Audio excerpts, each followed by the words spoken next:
Mind you, points don't matter for the championship. If one of the championship drivers gets out front, they're not going to receive a point for leading a lap. The only way you will be determined as the champion is if you finish in front of the other 3 championship competitors. And already, because of the delay with the rain, Rick, something we're going to watch right here from the initial start is the sun going down the front stretch into turn 1. You see Kevin Harvick here on his onboard holding his left hand up, trying to block that sun from his eyes. Well, remember, it's easy to do now under pace car speed, but the next time around, he's going to have his left hand on the steering wheel, his right hand on the shifter, Jeff. He's going to have to get through this sun. And the pep talk for the 24 team, we listened in. You can too. All right, guys, really appreciate all the effort on this car, man. It's got a nice piece. Let's go to work today. We know what we got to do. Focus in. Let's do our job together as a team right now. Let's do it. Poor buddy, thanks for everything. Thanks to all you guys. Let's do this. Business as usual for the 24 team, even though it's not usual. It's very unusual because this is the final start for Jeff Gordon. The lights are off on the pace car. The pace car will make the left turn onto pit road. Now the field in the hands of Denny Hamlin and Joey Logano. They make up row number 1. Denny Hamlin won the pole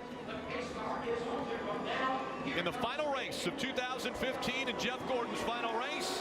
The green flag is in the air.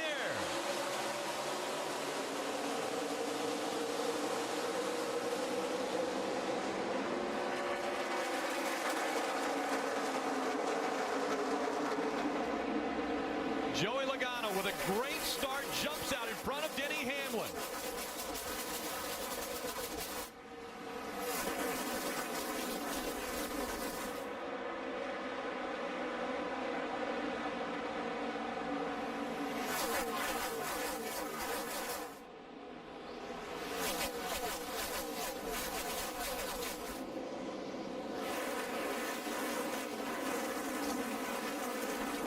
Gordon to the bottom of the track, trying to get by Ryan Newman.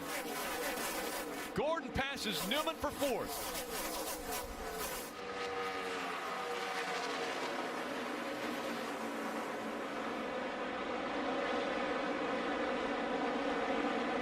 Joey Logano, Denny Hamlin, Kyle Busch, Jeff Gordon, Ryan Newman, the top 5. And Kevin Harvick's worked his way up to 11th. Martin Truex really just couldn't get going as well as Harvick could. Had a little bit of issues in 3 and 4. Just didn't have the grip that Harvick had. Just falling back just a little bit.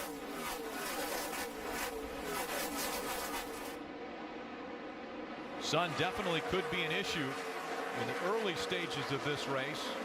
A lot of teams weren't expecting the sun to be in their eyes at the start of the race. Kelly. This team, the 78 team, made a lot of changes overnight. Martin Truex Jr. didn't really know what to expect, and in these early laps, he just said it's very tight in the center right now. The team telling him to use that track bar to raise it up to help loosen up that car. This 78 did. They leaned on some of their associates at Richard Childress Racing, compared notes. They didn't like where they were on speed in practice.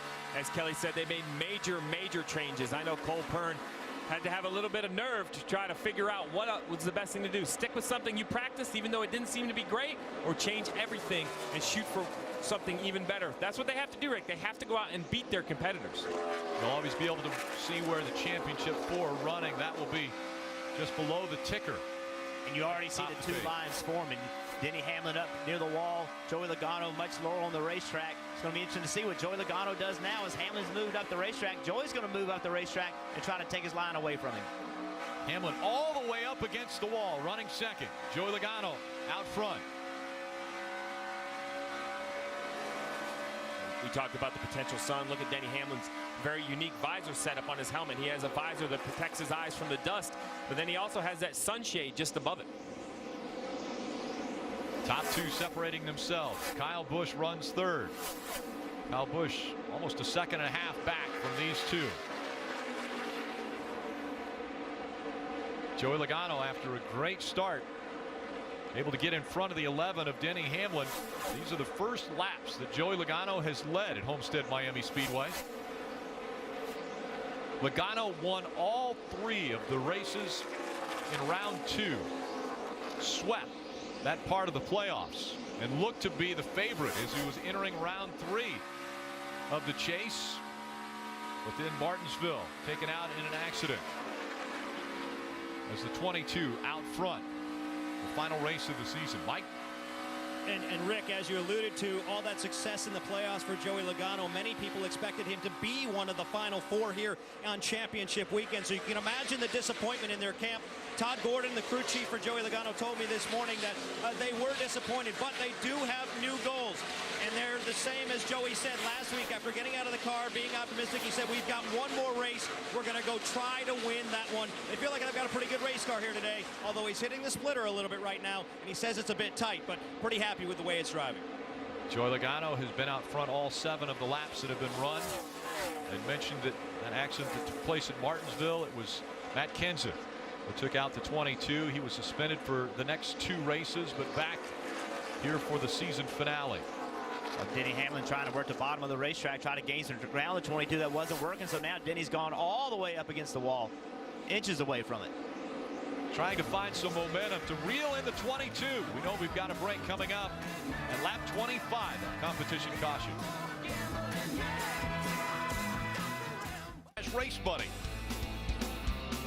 Caution is out. Possible fluid on the track may have come from the 11. We saw just moments ago smoke rolling out from the back of the 11. Then the smoke subsided and wasn't as bad.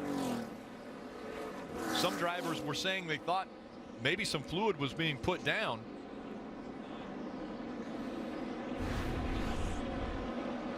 You see some heavy smoke right here out of the back of the 11. Actually some fire underneath the race car. You can see all the fire, perhaps a piece of debris or fluid. It might be fluid. The big concern at this point is this is one of our championship contenders teammates. The 11 and the 18 are teammates. 31 up into the wall. Talk about fluid on the racetrack. Perhaps that's what Ryan Newman got into. But if you're Kyle Busch, you want to understand what's happening with that 11. Mike? Yeah, and you guys may be onto something. Denny radioed in. He thought it was something in the back, and what his speculation was it was gear oil. So that's what he thinks anyways. He has that assumption because of the way it smells. He can probably smell inside the car, and different fluids have different smells. So rear end grease, transmission grease, they have a different smell than other things. It was interesting though. It looked like it was almost coming out of the middle of the car, and it was a big fire. I thought that maybe something had gotten on the headers and it caught on fire, but it certainly looked like something that the fire was being generated by oil of some sort. The exhaust works its way all the way back just in front of the right rear tire. Is there a possibility that maybe some fluid, something got onto that exhaust as we see them making their way to pit road? Dave?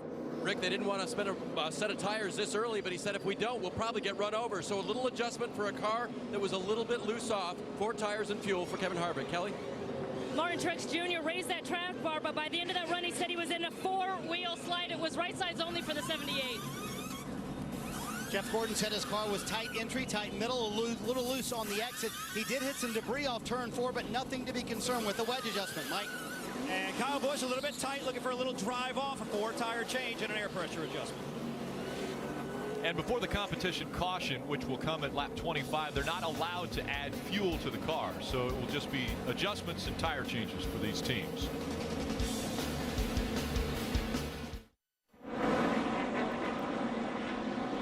Welcome back to Homestead Miami Speedway and the Ford EcoBoost 400. The 11 of Denny Hamlin has gone into the garage. And it looks as though we're going to add another lap before the green flag comes out after these pit stops. What about the strategy from the Championship 4? Well, I like the strategy for the Championship 4. They all pitted. They all took tires. Martin Truex Jr. very aggressive with the pit call. Took right side tires. I like where Cole Pern's mind is already. He's going to be aggressive, point the issue. But the big issue, Jeff, is some cars stayed on the track in front of them. They're going to be much slower on these older tires. So this restart has the opportunity to be very chaotic in 1 and 2. Yeah, the top 4 stayed out, and now they're going to be much slower. These tires wear out very, very quickly. We've seen as much of a second fall off in only 5 laps. So these front 4 potentially are going to hold the field up. And like we talked about at the start of the race, now all these championship contenders, they have a decision to make. How aggressive can I be? I agree. I like the call from Martin Truex Jr. Remember, we have a competition caution around lap 25. NASCAR normally, if a caution comes before lap 25, like it did today, they'll extend it a few laps. We really don't know what that number is yet. But by putting 2 tires on, they gained a lot of spots on pit road. Question is, will it cost them now? And it's setting a tone. Cole Pern says, look, I know I might be the underdog, but I'm going to fight. I don't care what the other 3 contenders have done. I'm going to do what I have to do for the 78. Even this early in the race, he's already standing his ground. I think that might mean more than the amount of tires that are on the race cars, with the 78 willing to take risks. The 2, Brad Keselowski, had too many men over the wall. They were making some repairs to that car, so they have to go to the back for this restart. And the competition caution, we're being told from NASCAR, will be on or around lap 30. So they've added 5 laps to the competition caution. Pace car back onto pit road, and the field in the hands of Joey Logano and Ryan Blaney. They make up row 1.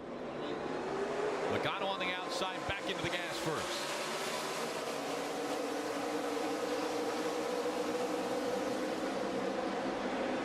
Four wide, here comes Kyle Busch in the 18.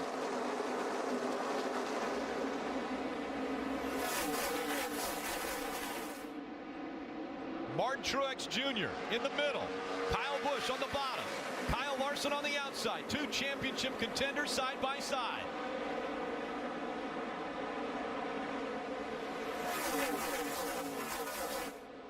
A 2-tire change for the 78 team, 4-tire change for the 18. And now the 18 shooting for the lead to the bottom of the track.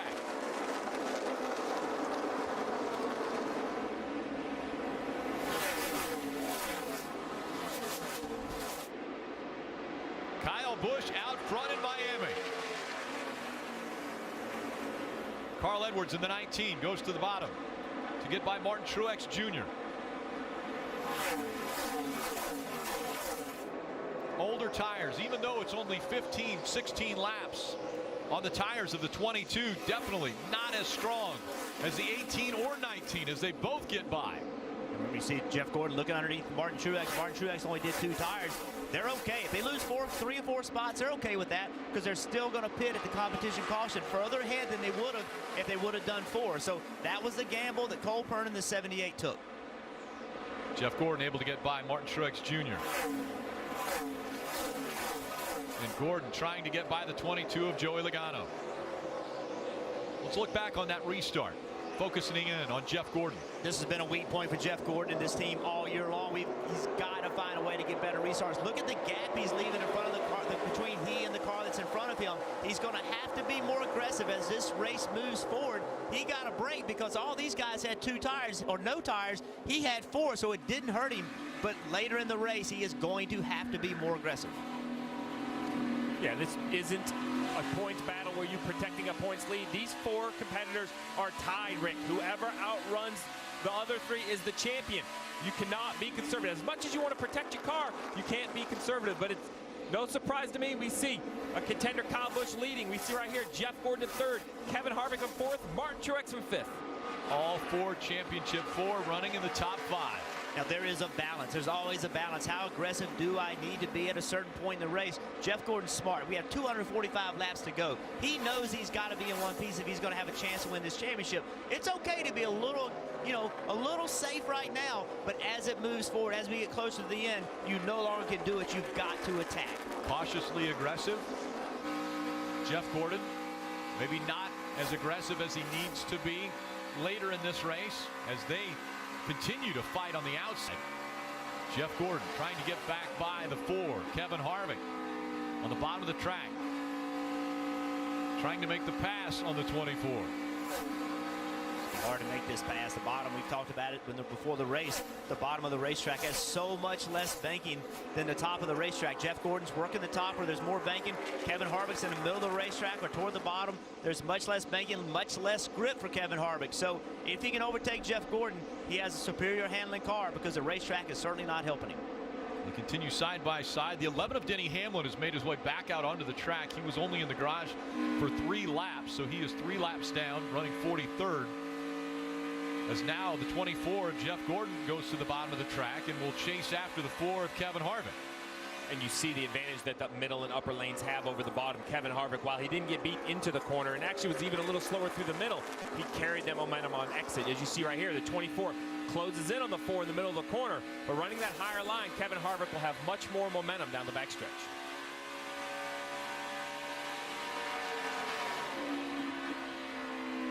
Kyle Busch out front. has almost a 2-second lead over Carl Edwards, Kevin Harvick, Jeff Gordon, Jimmy Johnson now the top 5. Martin Truex Jr., Dale Earnhardt Jr., Jamie McMurray, Matt Kenseth, and Joey Logano in the top 10. Mike.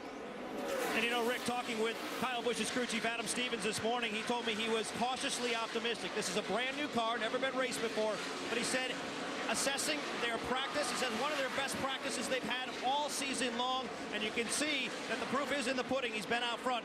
He expected to be a little tight early in this run, but have the balance come to him throughout this run. Dave? Mike, in final practice yesterday, Kevin Harvick was only 26th best on single lap runs. I asked Ronnie Childers this morning if there was any concern there. He said, no way, we were great in the morning. We will be good in the race. Marty? Jeff Gordon's car a little bit too tight in the middle, a little too loose off day. This also a brand new car for Jeff Gordon. It was planned to race at Texas, but when they won at Martinsville, it allowed them to shift their car rotation because they could save this new car for this championship race. Jeff Gordon told me earlier this week, I honestly feel like it's given us a better shot to win the championship, Kelly. 78 team owner Barney Visser said when it comes to David versus Goliath, everyone wants to be David, and we're no different. The 2-tire call was to gain track position. Right now, Martin Truex Jr. is saying that he has no turn, though, in this car.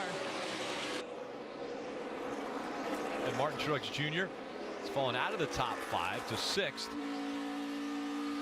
Matt Kenseth trying to make the move on Martin Truex Jr. Kenseth running in the top 10 as Dale Earnhardt Jr. makes his way by on the outside.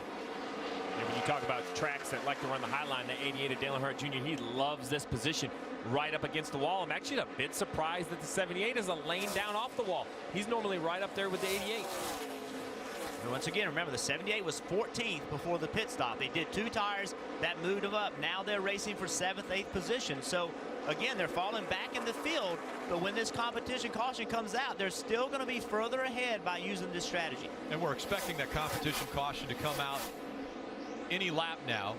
NASCAR had mentioned that it would be lap 30 or around lap 30. The 18 of Kyle Busch just said he was a little bit concerned about pit road on the radio. Let's listen in. Any help on the water in the 22 pit box? I don't really see any water in the 22 pit box. It's wet at the front seam. I believe it's wet at the front seam. I slipped through it when I exited. So Kyle Busch already looking ahead, saying, okay, when I'm exiting my pit stall, the stall in front of us is a little bit wet. As the competition caution has now come out, race leader Kyle Busch will slow down to the pit car, or excuse me, the pace car pace, and it will be picked up in turn number 1. Everyone will line up as we get ready for another round of pit stops. And we always talk about qualifying and pit stall selection and how important it is. Well, when I saw the 24 car, I was a little surprised. While he chose pit stall 6 because it's on a timing line, what Alan Gustafson chose not to do was take an opening in or out. That puts him between 2 cars that are on the racetrack. The 34 cars behind him, the 95 cars in front. Now, Alan's strategy is those 2 cars perhaps will be a lap down later in the race, but these early pit stops, these cars are going to be on the lead lap, and where they're running back in the pack, you see here, Jeff Gordon, this is the first pit stop of the day. They dropped the left side, he goes to leave, and you see the 95. Poor Michael McDowell, he doesn't know what to do. He doesn't know if he should stop, if he should go. He wants to let the 24 go, but then the 24 doesn't leave, so then he has to go, but they're losing time the whole time, Marty.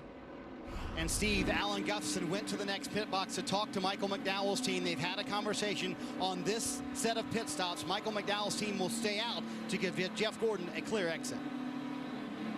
That's great work by Alan Gustafson. It's more than just race cars and teamwork. You have to look at any way you can find an advantage for your race team. If you could talk to 95 into staying out, that's an advantage for the 24. And well, let's go to Dave. Kevin Harvick's veteran pit crew ready now. They will give him Sunoco fuel and 4 tires. He loves the entry. He's all the way up to 3rd place, but wants help still on the exit. It's still loose off. Kelly? Martin Truex Jr. still looking for a little bit more turn in his car. He also feels like he's on the splitter a little bit. They're going to make a chassis adjustment to help him out, and it'll be 4 tires for the 78, Marty.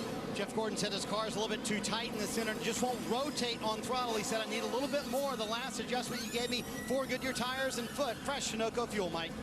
Race leader Kyle Busch saying the car started off a little bit snug, but then freed up as the laps wore on. A 4-tire change in Sunoco race fuel for Kyle Busch. And that time a clear exit for the 24 as well as the 18. Kyle Busch Busch, Carl Edwards, Jeff Gordon, the first three off pit road.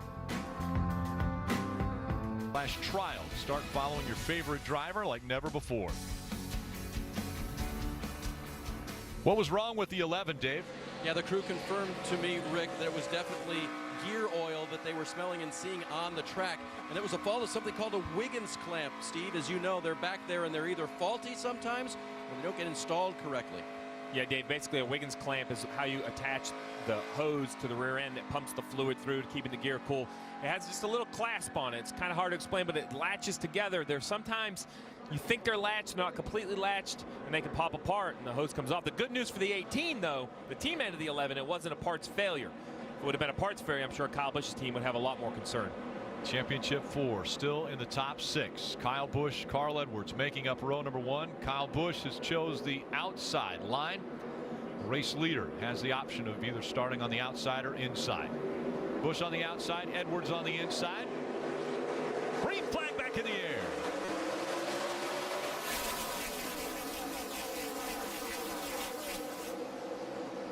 Jeff, we talked about more restarts. Will the 24 Jeff Gordon got one there? A great restart for Jeff Gordon. To the bottom of the track and to the front of the field.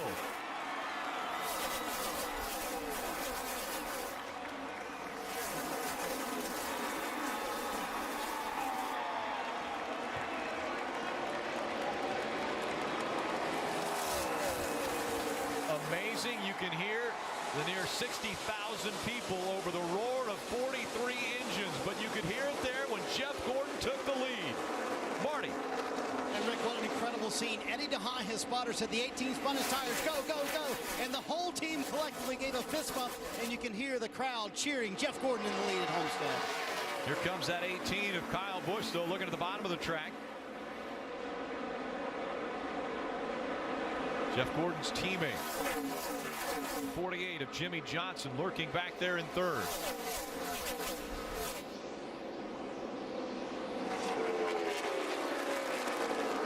The phrase "run where they are not" is what these drivers are going to try to do. If Jeff Gordon goes high, the person following him is going to go low. If Jeff Gordon goes low, who's ever chasing him is going to go high. A little bit slower for the 18 as the 48 has a lot of momentum. And now Jimmy Johnson challenging for second. Here comes the 4 of Kevin Harvick as well.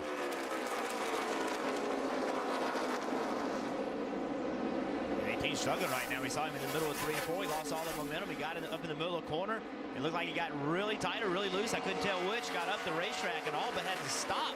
And 48 and the 4 went blowing by him. And here comes the 4 looking to take second away from Jimmy Johnson. Kevin Harvick makes the pass, moves up to second.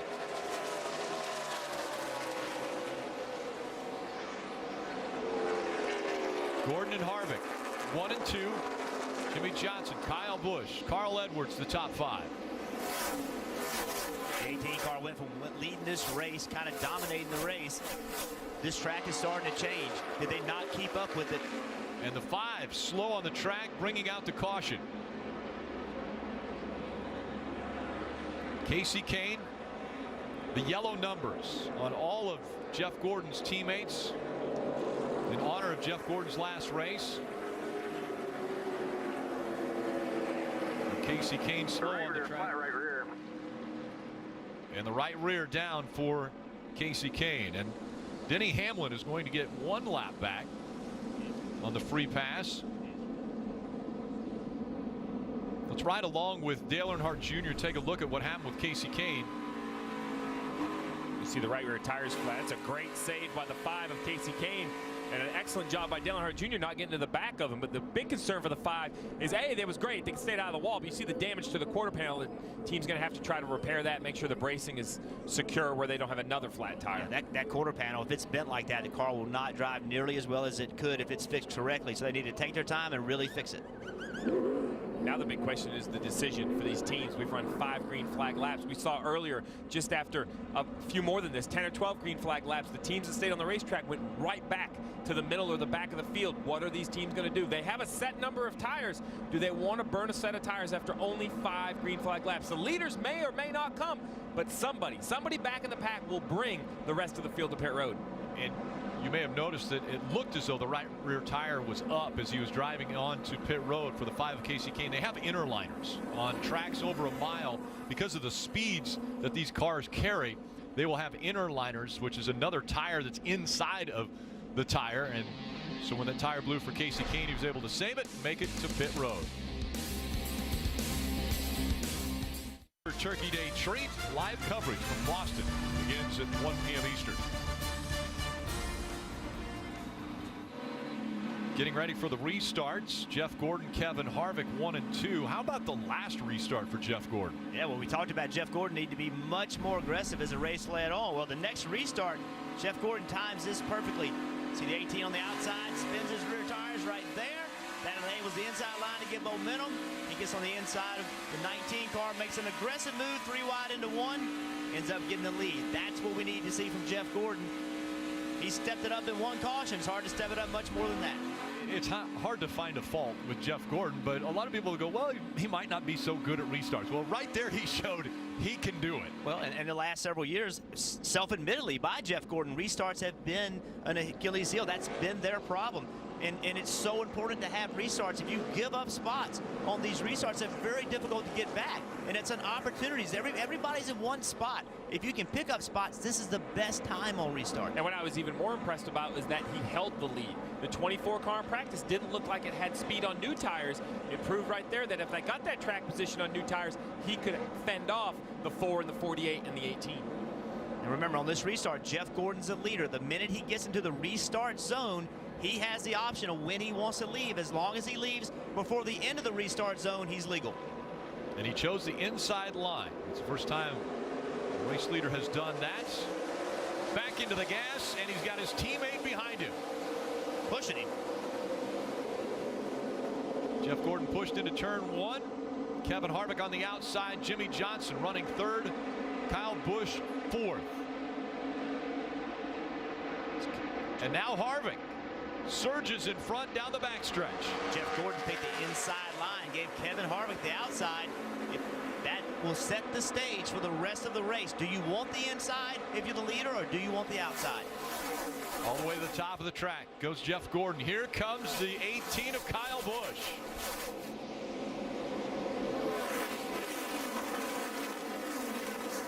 Fight for second is on. Kyle Busch has the advantage. Will move right up in front of the 24.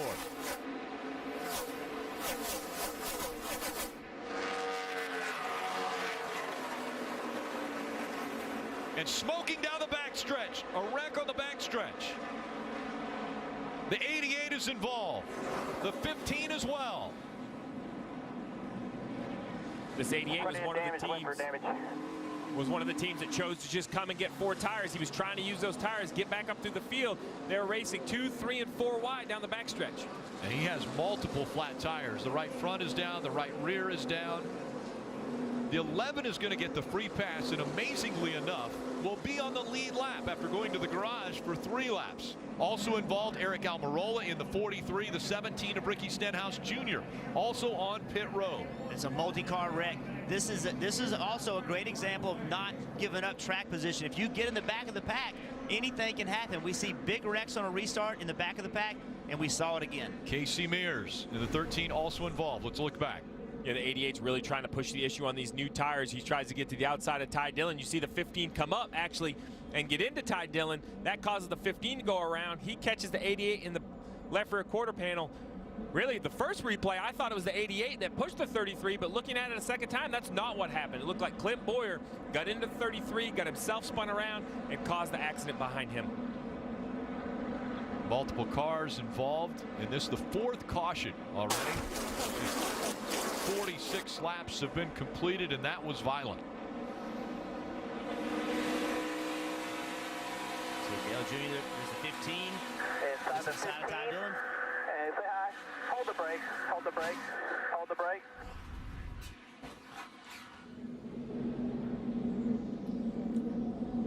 None of the championship four came to pit road as the sun sets in South Florida.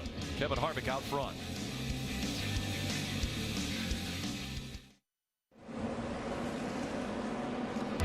Welcome back to the NASCAR Sprint Cup Series Ford EcoBoost 400. This afternoon's aerial coverage provided by Goodyear. Everything we learned making tires for the grueling demands of NASCAR inspires what we roll into yours. Goodyear, the official tire of NASCAR.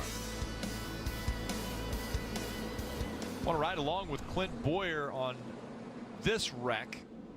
See, Clint gets up the racetrack, gets in the side of Ty Dillon, and that starts this entire wreck. But the next shot, I want you to ride on board. I want you to listen to the engine sound. You're on the bottom, especially tires up top. Outside got one. Outside got one.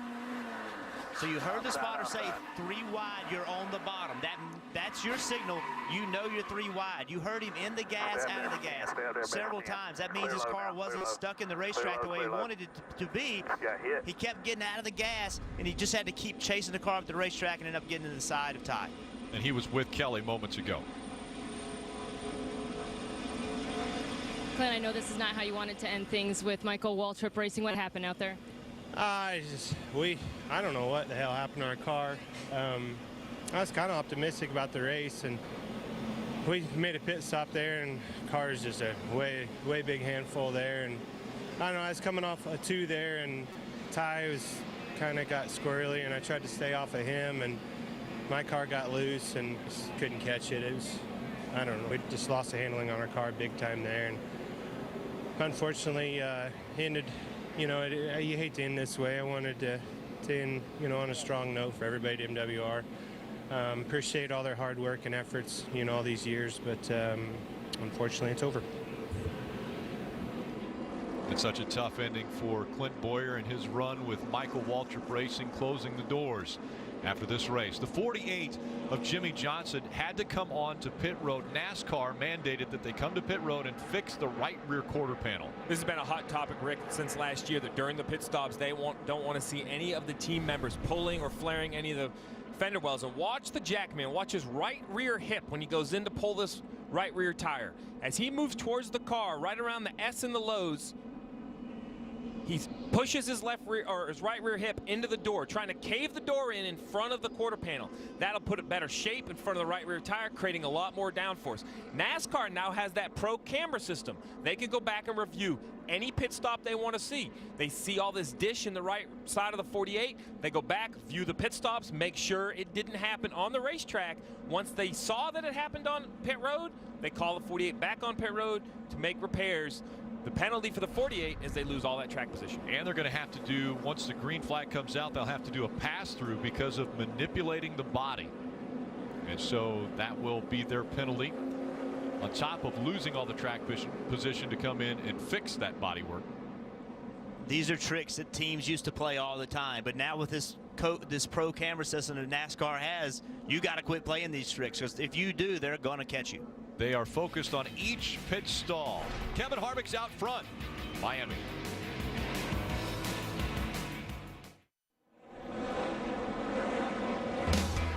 Welcome back. 52 laps into a 267 lap race. Kevin Harvick is out front. Kyle Busch running second. Jeff Gordon is third. And Martin Truex Jr. is fifth. We saw it last year.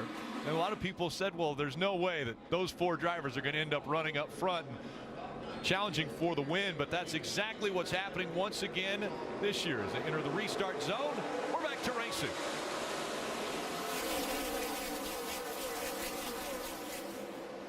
Here comes the 78. Martin Truex Jr. with a great restart.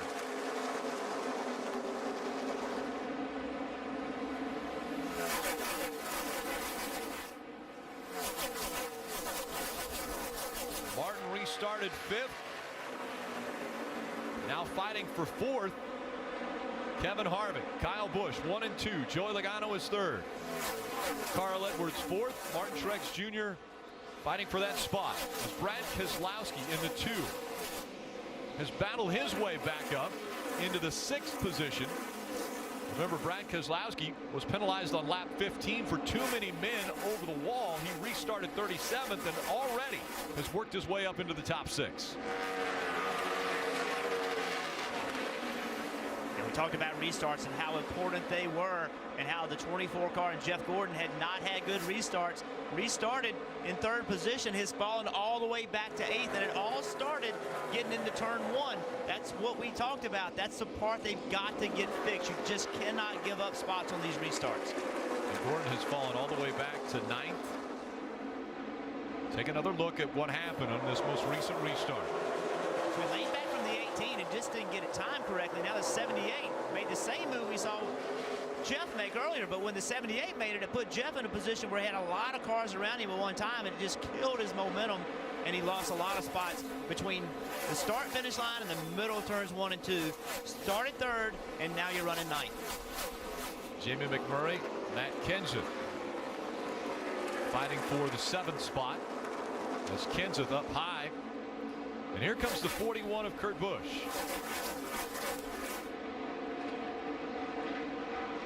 So, Rick, what you're seeing here is the 48. The 48, part of that penalty, as you mentioned, had to do a pass through down pit road under green. The field went back to green condition. He rolled down pit road, so he's actually the last car on the lead lap. He returned to the racetrack right behind the 4 of Kevin Harvick, but had really good speed, fresher tires, was able to get in front of the 4. Dave. Rick, our leader hasn't always known how to race this racetrack. A couple years ago, he bounced the 29 car off the wall. He said, I got to stop that. But one of the things, Steve, that he's really learned is backing up the corner. In fact, the team told me that yesterday in practice, when he did that they found out when he did it, because one run he came in and they checked the brake rotor temperature. They were 400 degrees less than they were the run before. That's how they knew he was laying off the brakes and letting the car roll in. Yeah, looking at the RPM to try to determine how long they're in the gas down the straightaway.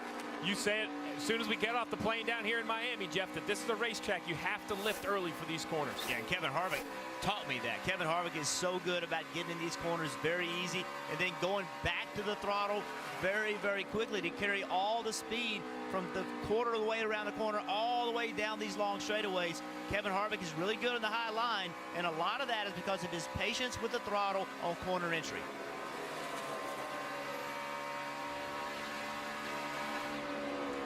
Kevin Harvick separated himself from Kyle Busch by a half a second. And already the different lines starting to form. So you talked about the 41 car being in a battle with Jeff Gordon earlier. This is an example of using tires to your advantage, Steve. Yeah, the 41 decided to pin on lap 41. They only have about 6 laps less on their tires than the leaders do. 6 green flag laps is all it takes. He restarted 30th, and he's driven all the way to the 8th position, Marty. And on the radio earlier, Jeff Gordon said the tire fall off is amazing. As you guys mentioned, Kurt Busch, a terrific example of that. He's driven, as you said, from 30th to 8th right now, and the lap times are fairly good, and he's not very happy with the race car either. So that shows you how important tires are going to be this evening. As you mentioned, Steve, just 6 laps for these leaders on their tires, and that's the difference from 30th to 8th. Yeah, Marty, well, unfortunately for the 24, I hear what he's saying about tire fall off, but it might be an issue more with just the 24. Maybe their setup isn't handling the tires as well, or maybe they just don't like the balance on this set of tires, because we mentioned how he didn't get going great on the restart, but he's continued to fall in.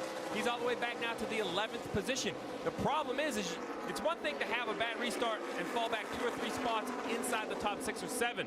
But if you get back here in the pack, Marty, it can become so much harder to try to get your way back towards the front with any sort of pit strategy. So tough, Steve, when you lose all that momentum. And in fact, under the last caution, Jeff Gordon told Alan Gustafson, that's all I've got, guys. He said it's just cars so tight landing, it's loose off. Alan planned some pretty big changes on this stop whenever it does come, pulling a spring rubber out of the left rear to change the handling of that race car. Just way too loose off for Jeff Gordon. Well, we have to remember, Rick, is we had that heavy rain shower before the race, cleaning the pavement. Early in the race, the 24 looked great, but as you ride along with the 24, look at the racetrack. It just has a little bit of black lines and smear where the rubber's going down on the racetrack. As that happens, the track loses grip. It seems like this change in the racetrack does not agree with the 24 car.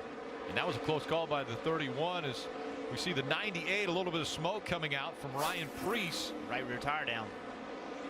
And so Ryan Preece going down to the next to the apron, out of the line, but we're still under green flag condition. Reese will take the access road in 3 and 4 to get back to pit road as Matt Kenseth looking to get by the 78 of Martin Truex Jr. With more on the 78, here's Kelly. Martin Truex Jr. still doesn't quite have the handling that he's looking for in the 78. Here's what he told us crew chief Cole Pern. It's really weird down at the 3. Like if you told me the whole entire car was bottoming out, I would believe you. I mean, it squishes down and just slides like it's an oil 4-wheel, more loose than tight, but drift. It's crazy. So you can hear Martin really just looking for more overall grip. He continues to adjust the track bar inside the cockpit to try to help out that handling. Different feels that these drivers are going through. We keep using the word momentum, and the reason we use the word momentum because on this big racetrack with all this banking in the corners, if you don't get through the corner well, it kills your momentum. Watch the 3 cars in front of Jeff Gordon. Ryan Newman has to check up just for a moment, but that amount of checkup, having to get out of the throttle, enables Jeff Gordon to make a move. So you've got to be able to try to stay in the throttle at all times. Had Ryan Newman stayed in the throttle, a wreck would have been created, but it is a great example of the importance of momentum on this racetrack. Kevin Harvick looking to the inside of Jamie McMurray, trying to take that spot back away. McMurray was able to get out in front of him. Gordon trying to grab the spot back. Kevin Harvick's nickname is Happy.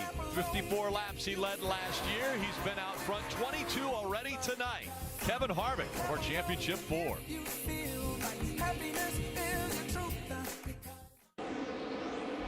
"71 laps into this race. When we look at the most laps led, it's Kevin Harvick.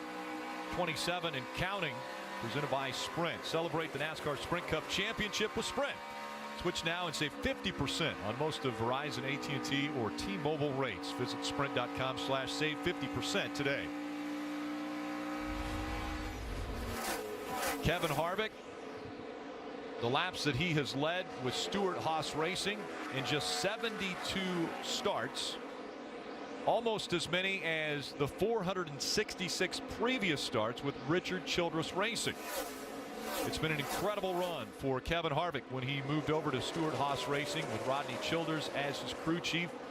With more, let's go to Marty. Well, back in the field, Rick, Jeff Gordon is in 11th. He has now passed Jamie McMurray. The two had a fierce battle for about 6 laps. That battle did not make Jeff Gordon very happy. Listen to the radio. McMurray, when I get to him, I'm punting his if he keeps spear driving me. 10-4, just keep a cool head here. Got a long way to go. I understand your frustration. There were a couple of situations where Jeff Gordon felt like McMurray drove him a little too rough out on the racetrack and was a little too hard to get around, although Gordon felt like he had a faster car. So, Jeff, my question to you is that part frustration with how poorly Gordon's car is running and also what was going on the racetrack? Well, I think when you're racing for a championship, I think, you don't really expect people are going to give you a break, but you're hoping they're going to give you a break. And, with lap 75 at 267 and you're racing for a championship and you think you're a little faster, you hope when you get to a guy, maybe he won't race you quite that hard.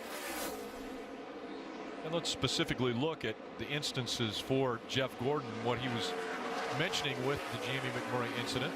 You see the 24 on the very bottom of the racetrack, and the one car had a lot of racetrack to use, but he didn't use it. He got side by side with the 24, which pulls the air off the 24 and makes it really loose. A little bit later, the 24 caught him, and the 24 kind of, to me, this was a show of displeasure. Being this high against a race car on the outside groove, that's Jeff Gordon telling Jamie McMurray, hey, look, dude, I've had enough. Next time I get to you, without saying a word, next time I get to you, you and I are going to have a problem. And so Jeff Gordon running 11th now and the furthest back of any of the championship 4. Kevin Harvick, Kyle Busch running 1st and 2nd. Martin Truex Jr. is 9th. Jeff Gordon 11th. Longest green flag run today, 23 laps. And as you say that, Rick, we really see this 24 really all the way around the racetrack. The cars are starting to get right up against the wall like we've mentioned all weekend long. As these tires wear, there's a little more banking up at the top. That's where you're going to want to run. As the 21 of Ryan Blaney continues to work a groove lower, trying to find a way past the 24. I think the 21's faster. This is part of being a young driver. Ryan Blaney going to run full time for the Wood Brothers next year in this 21 car. Part of the learning curve, figuring out a way to get around a car. Interesting, the relationship between the two running together. Jeff Gordon over 40, running his last race. Ryan Blaney, a young driver, just 21 years old, going to be running full time in the Cup Series next year. The transition from these drivers going from the Jeff Gordon era to who will take over and who will have the next era in NASCAR. And this is a tough spot for Ryan Blaney. You want to pass the 24. Steve just said it. It looks like the 21's a little quicker than the 24, but you do not want to be the guy that gets to the side of the 20. Be careful. You're racing the guy that's contending for respect. You don't want to open the paper in the morning and read, hey, Ryan Blaney took out Jeff Gordon trying to win a championship. Green flag pit stops will be coming up here shortly. We're going to take a quick break. Kevin Harvick, Kyle Busch running 1 and 2 in Miami. Vegas. Let's see who's on the move, brought to you by Mobile One. And we'll focus on the 11 of Denny Hamlin. At one point in time, Denny Hamlin was 3 laps down, running 43rd after a wave around and the free pass. Denny Hamlin has made up 21 positions. Stenhouse Jr. 14 spots. David Reagan 13 spots. With more on the 11, Mike. Well, you know, Rick, I spoke with his crew chief Dave Rogers this morning about the season in general, and of course they're a little disappointed they're not among the championship contenders today, but he took full blame. He said, look, we beat ourselves in Talladega. He said we made a mistake that led to the roof flap failure, and we need redemption today. But of course, with the Wiggins clamp failure, well, they're back in the same boat, but they're rallying back. They at one point were down 2 laps. They've made those laps back and now are making their way toward the front, just a little bit loose on exit right now. Meanwhile, his teammate Kyle Busch is a championship contender, and as we remember a year ago, Rick, the winner of the championship needed to win the race. Now, Kyle Busch running second right now has his eyes on the leader, Kevin Harvick. Doesn't want him to get out of reach, but at the same time, he doesn't want to be bypassed for that position and lose striking distance. So his spotter, Tony Hirschman Jr., giving him play-by-play of where Joey Logano is running, making sure he knows exactly where he's coming from and where he's gaining ground.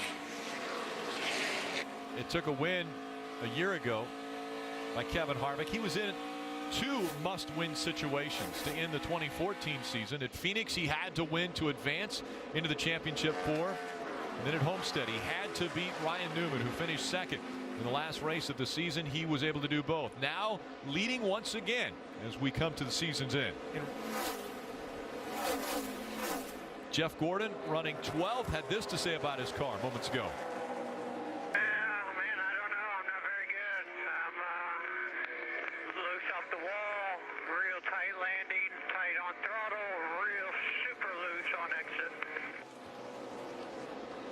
You see Jeff Gordon's running 12th, Rick. It might not be flashy, but as we watch this 24 going around here, Jeff Burton and I were just having the conversation that he's fighting. Denny Hamlin's got by him on new tires, but he's held off the 21. He's held off the 3 of Austin Dillon. It might not seem flashy for all this battle back in 12th, but that's what the 24 has to do. Give the crew chief feedback and continue to battle. Even in 12th, you have to go for every position you can get, Jeff. Yeah, no question. You have to remain in the fight. You cannot lay down. We heard Kevin Harvick talk about it last year, that Tony Stewart told him fight all night long, no matter what. And Jeff Gordon right now continue to fight. He could have laid down a little bit and given up a spot to Dillon, Blaney, McMurray, but he didn't. It's a huge difference coming on pit road, running 12th versus running 15th. So credit Jeff Gordon for continuing the fight. Joey Logano's been able to get by Kyle Busch for the 2nd spot now. And Rick, what's coming? Green flag pit stops. You talk about the opportunity of making mistakes. It definitely gets amplified as we see our first championship contender make a stop at 78's on pit road. And Martin Truex Jr. said he was really starting to struggle with this car towards the end of the run. They were just looking for more overall grip. They talked about taking a packer out of both fronts here. They're just looking for more downforce on this car. First half of the run needs to be stronger. They felt like their times leveled out in the second half of that run. They just need to have better takeoff speed for the 78. 4 tires and Sunoco fuel as well for Martin Truex Jr. And more cars on their way in. The 18 of Kyle Busch also making his way to his pit stall. Mike. And Kyle Busch, Rick, is saying he's been a little bit tight, a little bit edgy on the gas. We're planning a 4-tire stop and an air pressure adjustment. The team which has predominantly been with Kyle Busch since 2008. Some in the Xfinity Series, some in the Cup Series, know exactly what they're doing here. 4 tire change, left sides now, as they complete their service really quick. He's away. Since the 4 car was last on pit road on lap 32, he grabbed the lead. He's held on to it. This run, he said the front needs to turn a little bit better on entry. I'm still too loose off of the corner. So the Goodyear tires going on have an air pressure adjustment. He'll get a full load of Sunoco fuel, and he leaves pit road.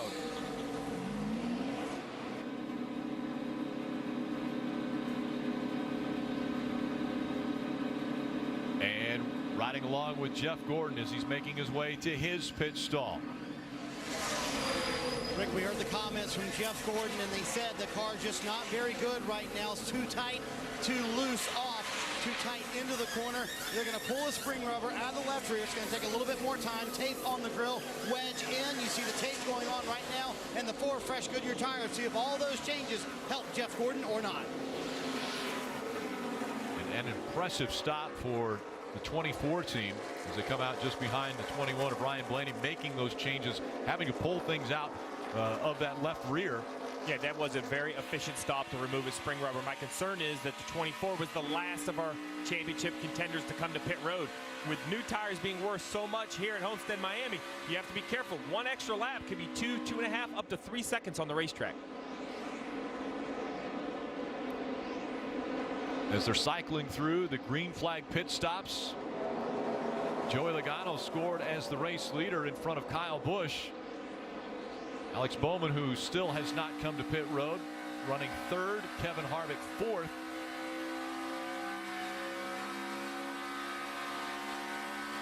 When Kyle Busch came to pit road in front of Kevin Harvick, that gave him an opportunity to take away that spot on the track. So Logano's out front, Kyle Busch running 2nd, Harvick's 2 spots back. And that's really 1 lap. Kyle Busch came to pit road on lap 90. Kevin Harvick came to pit road at lap 91. Kyle was about a 1.5 seconds back. You lose much more than a 1.5 seconds. These cars are running 2, 2.5, up to 3 seconds off at the end of a fuel run. 1 lap, 3 seconds. Kyle Busch ends up the leader. Joey Logano is front of the field, but it's Kyle Busch leading the championship 4.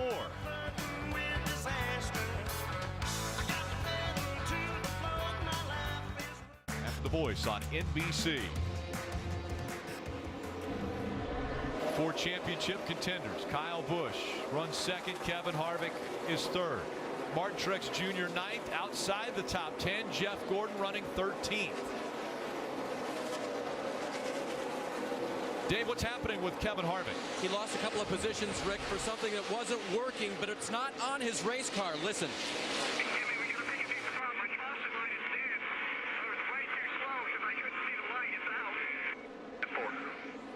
Whatever mark he used to turn on to pit road is no longer there. Jeff, I think you've been on the track in your Toyota Camry this weekend.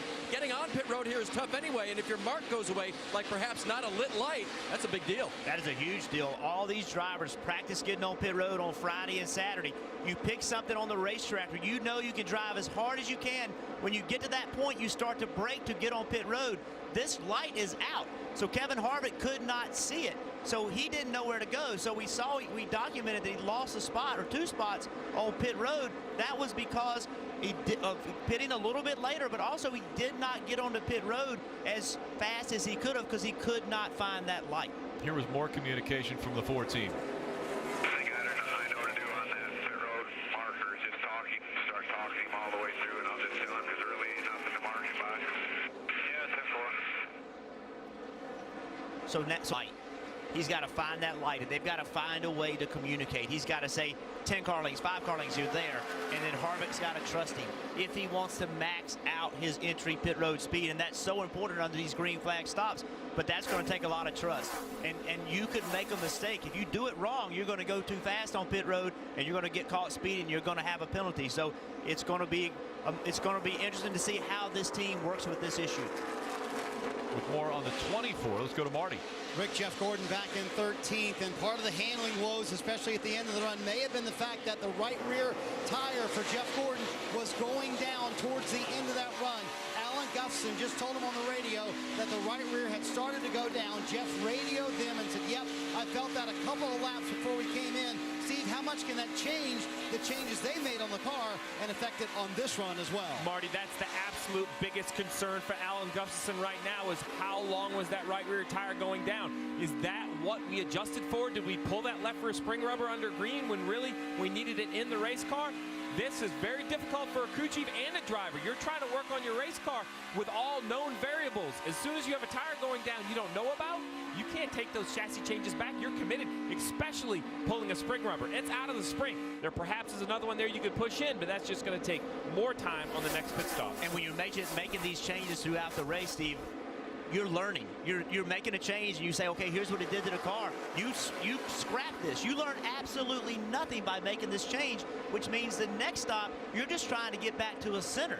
And then the next stop is when you'll start to learn. So it hurts you right now, but it also has an effect on you later in the race. You were given up an opportunity to learn something about what makes your race car better. That's why practice is so important for these teams, because they try to get as close to perfectly balanced as they can, but then still build in the adjustability to the cars. Yeah, and that adjustability, Alan Gustafson pulled a spring rubber. All that is a tuning tool. It's physically a piece of rubber material that goes in the coils of a spring. You've seen the spring in your ballpoint pen. As you compress it, it compresses. Those are in the back of this race car. As they compress, they have a certain rate. You put a little piece of rubber in there, makes that spring harder to compress. Alan Gustafson pulled it out of the left rear spring, trying to make that spring softer to get that 24 car to turn the middle of the corner. Now let's go to Kelly. Well, the 78 team of Martin Truex Jr. took Packers out of both fronts on that car on that last pit stop as well, but Martin Truex still just not happy. He said he's sliding everywhere, can't find anything. He said, I feel like I need to carry momentum to be fast, but I just can't. He's been lowering the track bar, looking for more grip. Past 100 laps completes in this race with 160 to go, and Martin Truex Jr. right in the middle of the championship hunt with Kyle Busch running second, Kevin Harvick third, but Truex down there in ninth. And one thing Kelly just mentioned is a word that is so hard to find: grip. It's easy for a crew chief to make a car tighter. It's easier to make a car looser. It is very difficult when you just lack grip. When you can't tell your crew chief, if you make me tighter, I'll go faster. If you make me looser, I'll go faster. You know how it is, Jeff. Sometimes the car in front of you is faster. You just don't, it's not a handling thing. You just don't have that speed. You don't have that grip. And pulling Packers out of both fronts under a green flag stop, that is not a good sign that your car is where you need it to be. That's a lengthy change. That's not something you want to have to do under a green flag stop. One Kyle that seems to be dialed in is the one out front, Joey Logano. Won 6 races in 2015. Would like to end on a high note. He's out front of the championship 4. 51 came onto pit road moments ago. That's Justin Allgaier behind the wheel. Smoke rolling out the back and a lot of damage on the right side of that car. See, the right rear tire is flat. He also has significant damage on the right side, but I think he had to pit. I think he got in the wall earlier, but the right rear tire, something cut the right rear tire. And running right up against the wall. Let's go through the field. We'll start with Mike Massaro. And talking with Joey Logano's crew chief this morning, he said the practice plan was to try to make his car as versatile as possible. Now, conventionary wisdom says run up toward the wall. That's where the most grip is. That's where the speed is. But Todd Gordon wanted this car to be able to run the middle and the bottom. Joey Logano's been able to do that throughout the course of the day as he ducks down underneath the car towards the apron here, showing he can run that line. He's been saying he's a little bit snug, but otherwise pretty good. Meanwhile, championship contender Kyle Busch told me after winning the Brickyard earlier this summer, completing a 3-race stretch, and once he won 3 in a row, he said he's never been this confident. He said maybe the only other time was 2008 when he won 8 races in a row. He felt that time in August he could compete for this championship, and proving it again here, Dave. Because he had to be conservative on that last entry to pit road, Kevin Harvick lost not only the lead, but he lost the championship position. And right now, the 4 car is not handling well. He's losing the front all the way through the center, and he's loose off. Marty? Dave Carl Edwards having a strong effort here in Miami, running in 4th right now. You know, he was the first man to miss the championship 4 by just 5 points after Phoenix. I talked to him before the race. I said, are you over that? He said, sort of, not really, but I would love to have been competing in that Final 4 here, Kelly.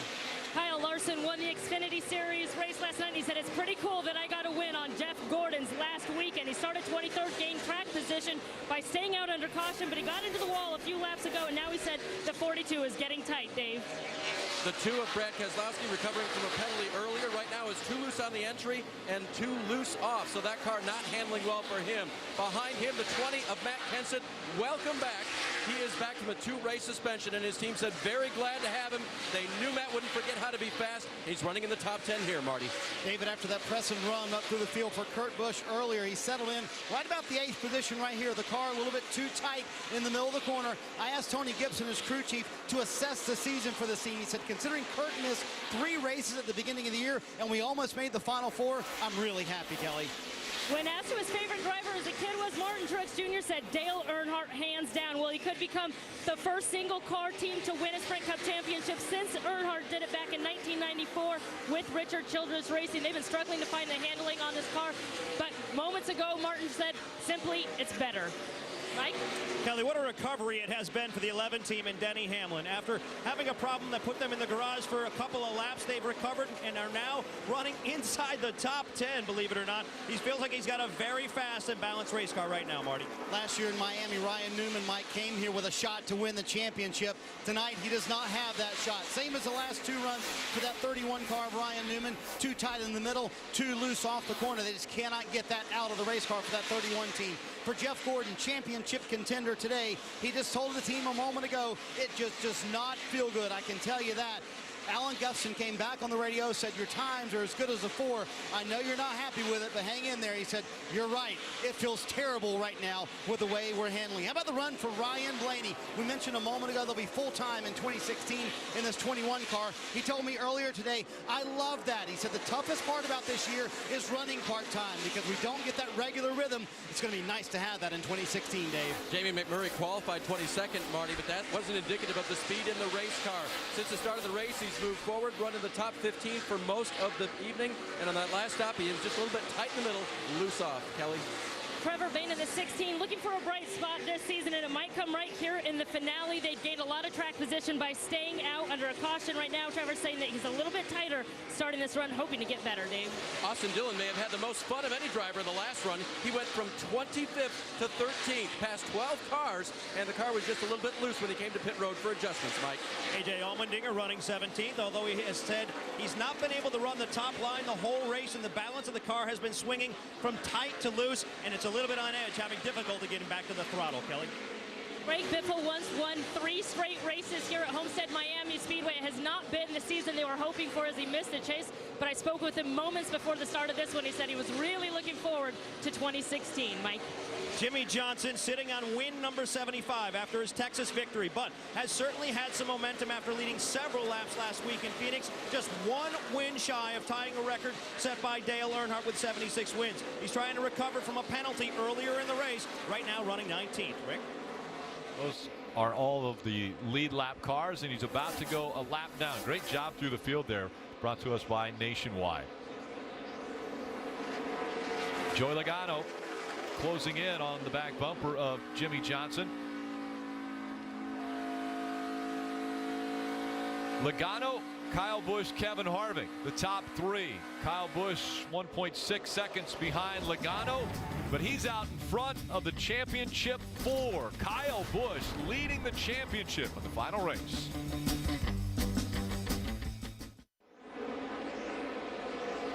A reminder, fans, Sprint could save you 50% on most Verizon, AT&T, or T-Mobile rates. No gimmicks, no tricks, no catch.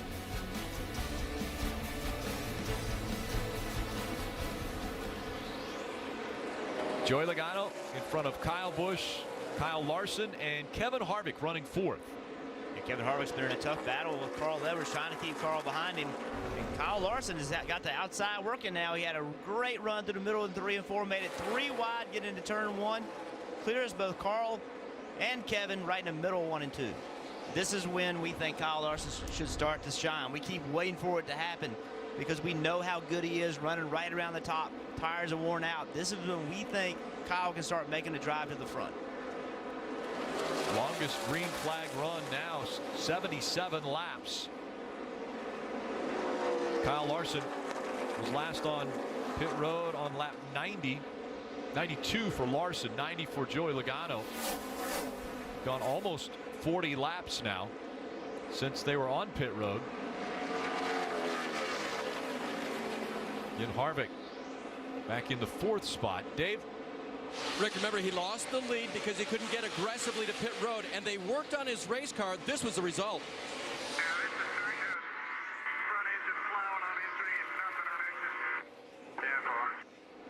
He just radioed the team and said it's like the gas pedal is ice. Rodney radioed back to him and said, I think I screwed up on air pressure. They're waiting for the next stop to make the 4-car better. And they're closing in on that stop. Again, the pit window anywhere from 55 to 57 laps. And as you both have mentioned, the fall off of the tires is so severe.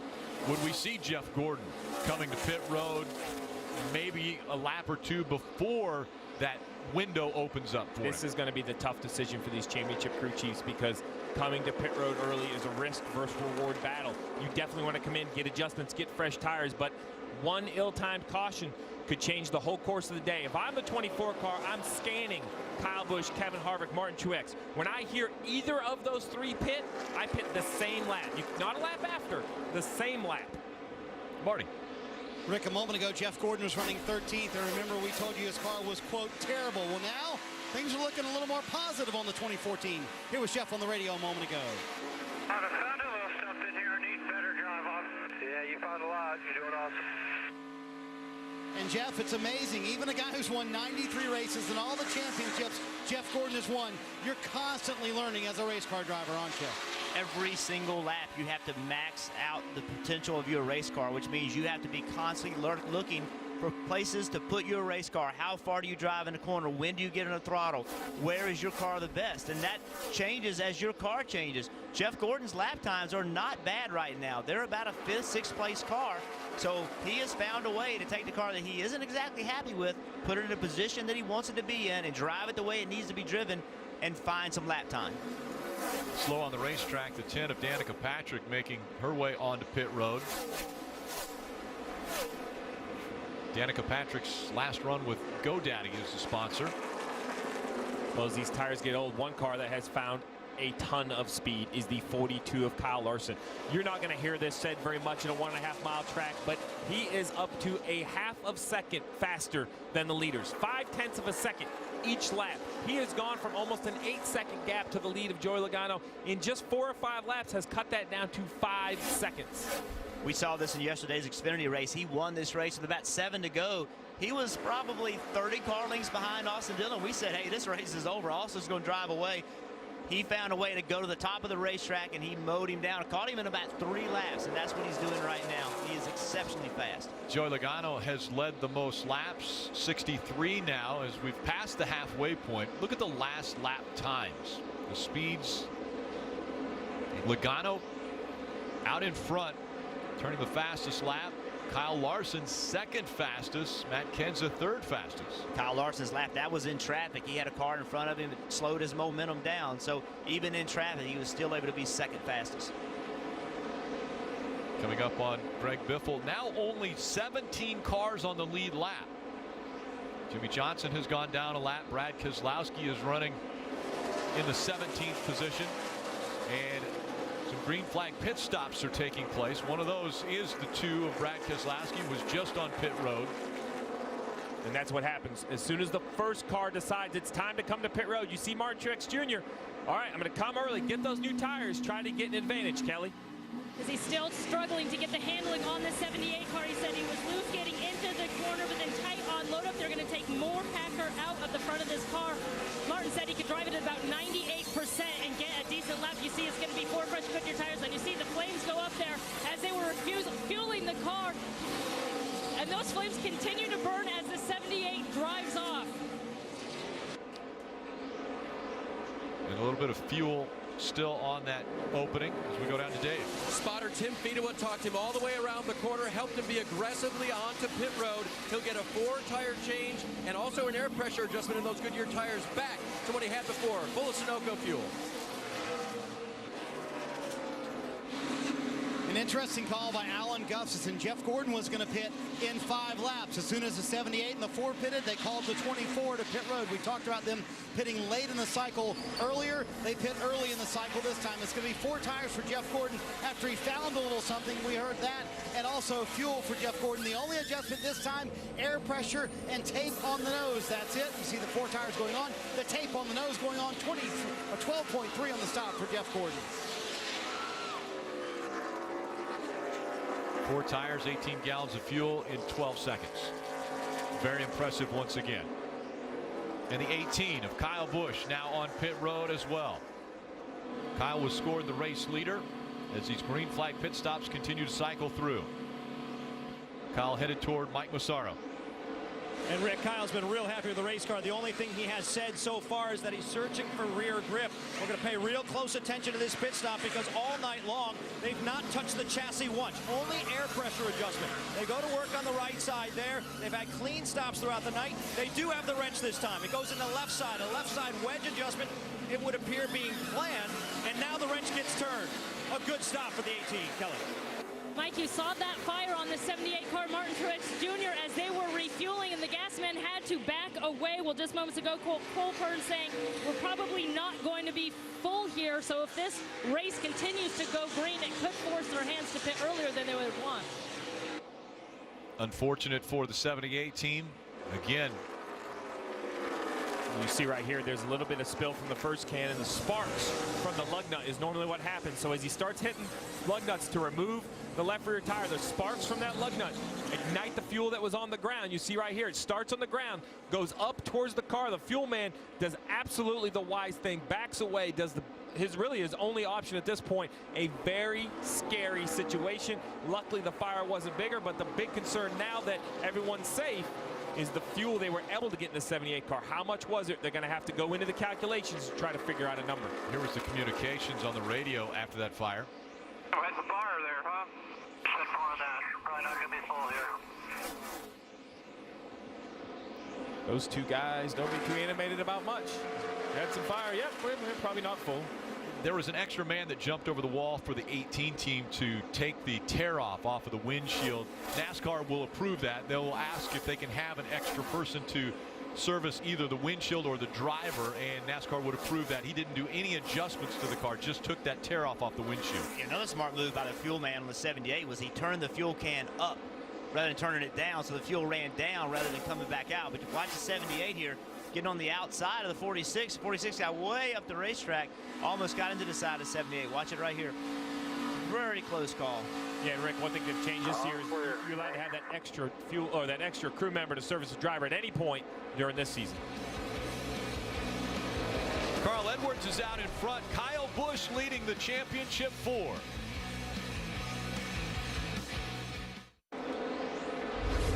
We look at Kyle Busch's best finish in the points, 4th back in 2013, presented by Sprint.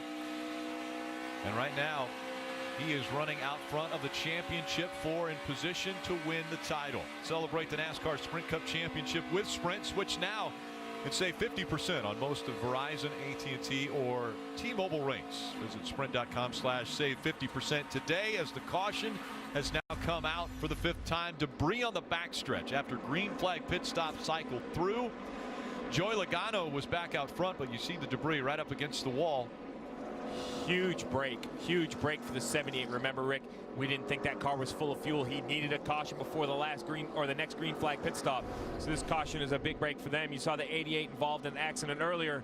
It's hard to make these repairs. You're going to see this is a big piece of debris that blows off the right rear quarter panel of the 88. Bounces off Tony Stewart's car, and right there in the groove. Martin Truex Jr., you mentioned the issues on pit road. He has had numerous issues over the past few races. This is Charlotte. Yeah, Jeff, you've been very vocal about the 78 pit crew being a concern of yours coming in here, and I agree. The fuel can barely slides forward and goes just to the yellow line, almost out of the pit box, which would have been a penalty. And that was a lucky break. And at Kansas, see the tire rolling, uncontrolled tire. That was a penalty. Then at Talladega, more issues again. You see the tire that circled. And remember, the problem with this pit stop is he lost the draft because of it. That was under green. And then tonight here in the season finale, a spark catches the fuel on fire. They don't get the car full. Luckily, it looks like they're going to get away with this issue because this caution. 4 pit stops put these guys in position several times where they had to really dig to be able to move into this last championship round, and you cannot have those mistakes at this point. Especially as we come to the season finale.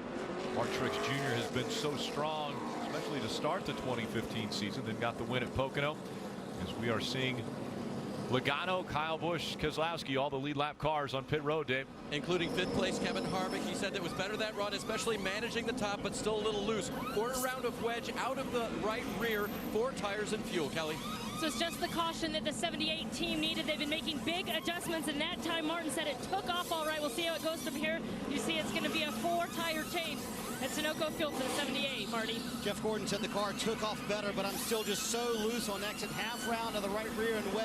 That should tighten up that 24 car and 4 fresh good tires, Mike. Busch real happy with the balance of the race car. Said it took off really good. A 4-tire change, no adjustments. Race off pit road. Top 3 positions stay the same. Kevin Harvick gained a spot. Kyle Larson lost. Denny Hamlin also gaining spots. The track with a meet and greet with Hendrick Motorsports driver Casey Kane. The NASCAR Troops at the Track program presented by Bank of America has provided thousands of troops with VIP experiences since its inception. Great opportunity that is for our servicemen and women, and great for Casey Kane to spend that time with them. Welcome back to the NASCAR Sprint Cup Series Ford EcoBoost 400 Homestead Miami Speedway. After a delay of a little over an hour and 20 minutes, we have completed 153 of the 267 laps. Mike. Well, Rick, in the midst of a championship battle, every detail is critical. So you can imagine the frustration of Adam Stevens knowing that he's having difficulty understanding his driver over the radio. Wait till you get to the front stretch. I can't hear a thing with these stupid radios. I took off really good, but I was at 3.7, my end track bar. And then as I went, after I stopped, I was trying to put that. So as you can hear, there's static. It's breaking up. Adam followed up that conversation by just simply saying, all right, just tell me, are you loose or are you tight? And he didn't even get an answer on that last pit stop. They didn't make any adjustments consequently. But Steve, you've been a guy up on that box. You could probably tell us just how frustrating that can be. Well, it's very frustrating because you know you're not going to give your driver the best performance from a crew chief standpoint. You can't make the car better. You can't make the right adjustments. Coming up to the restart zone, Carl Edwards stayed out. Joey Logano will be on the inside as they're in the restart zone. Green flag back in the air.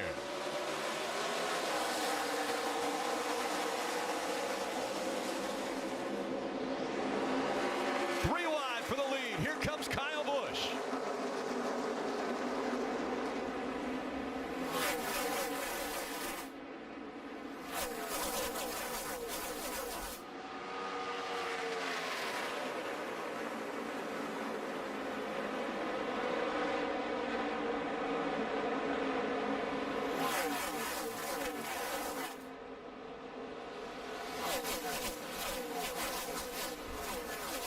Caution also a lucky break for the 48 team of Jimmy Johnson. They were able to stay on the lead lap. So the 19 car on the bottom of the racetrack, he's so much slower than everybody else because he didn't pit, and he really bottled up Martin Truex Jr. He lost a lot of spots because of that. Martin Truex Jr. was running 12th, now 11th, as he's been able to get by Carl Edwards as Edwards continues to drop like a rock. Edwards all the way back to 12th after starting up front. Kevin Harvick taking second away from Brad Keselowski.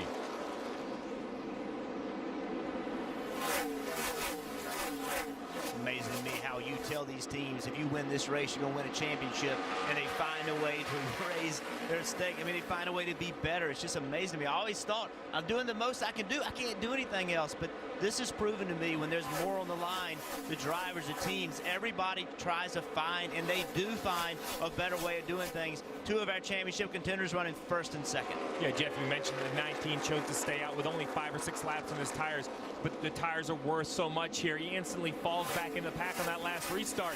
And we talk about our championship contenders, how they're on the racetrack with every other car. The 78 of Martin Truex here on the inside of Jimmy Johnson, trying to carry momentum down into turn 1. On new tires, the bottom is the preferred lane. Well, the 19 chooses to go here. You see the 78 give him a little shot, but he has to get the 78 has to get out of the gas, hurts his momentum. He loses a spot to the 48 and the 24, his championship championship contender with Jeff Gordon. Jeff Gordon just in front of Martin Truex Jr. Again, Kyle Busch and Kevin Harvick running 1 and 2, the other 2 championship Ford contenders. And Jeff, you made a great point there. How they're able to raise their level of competition when we come to the last race back in 2011. I was amazed at how Tony Stewart and Carl Edwards battled lap after lap after lap. Tony Stewart leading the race, Carl Edwards running second. At the end of that race, they were tied in points as we see Martin Truex Jr. making the pass on Jeff Gordon, and Gordon fighting back on the outside. Marty. I think it's impressive, Rick, what Jeff Gordon is doing with that race car. He just said a couple laps into this run, I am absolutely wrecking from the middle of the corner off. Steve, you know, as a crew chief, part of your job is psychologist, right? So Alan Gustafson on the radio just convincing Jeff Gordon survived the early part of this run, because late in the run, that 24 car is pretty good. Marty, you have to be a psychologist because you have all the information. You have timing and scoring. You have the information from all the other race cars. All Jeff Gordon has is the information out his windshield and in his mirror. He only knows how his car is driving compared to the cars around it. You know how his lap times truly compare to the leader. And they continue to race for position, fighting for that 10th spot. Jeff Gordon has it. Martin Truex Jr. trying to take it away on the bottom of the track.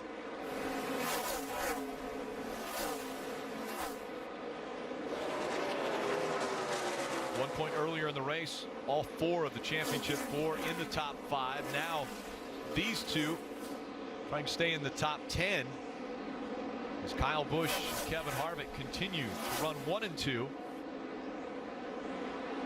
Kyle Busch has now led. I can't answer that. He's still there. You heard Martin Truex. Why is he running me so tight? A couple laps ago, the 24 chose to be right on the right side door of the 78. We heard Jeff Gordon get upset with Jamie McMurray early in the race for that. He's using that now to try to hold the 78 off. Kyle Busch has led 25 laps of the race, but he's been in front of his other competitors for 100 laps tonight. It was Josh Wise who brought the caution out as they have damage to the right side of that car. Look back at the replay. See, 32 has already made contact with the wall. Very hard contact. See how much the tires are rubbing the fenders. The entire right side of the car has been flattened out, so very hard contact. Fresh tires and a little bit of body work, and they'll send Josh Wise back out to the track.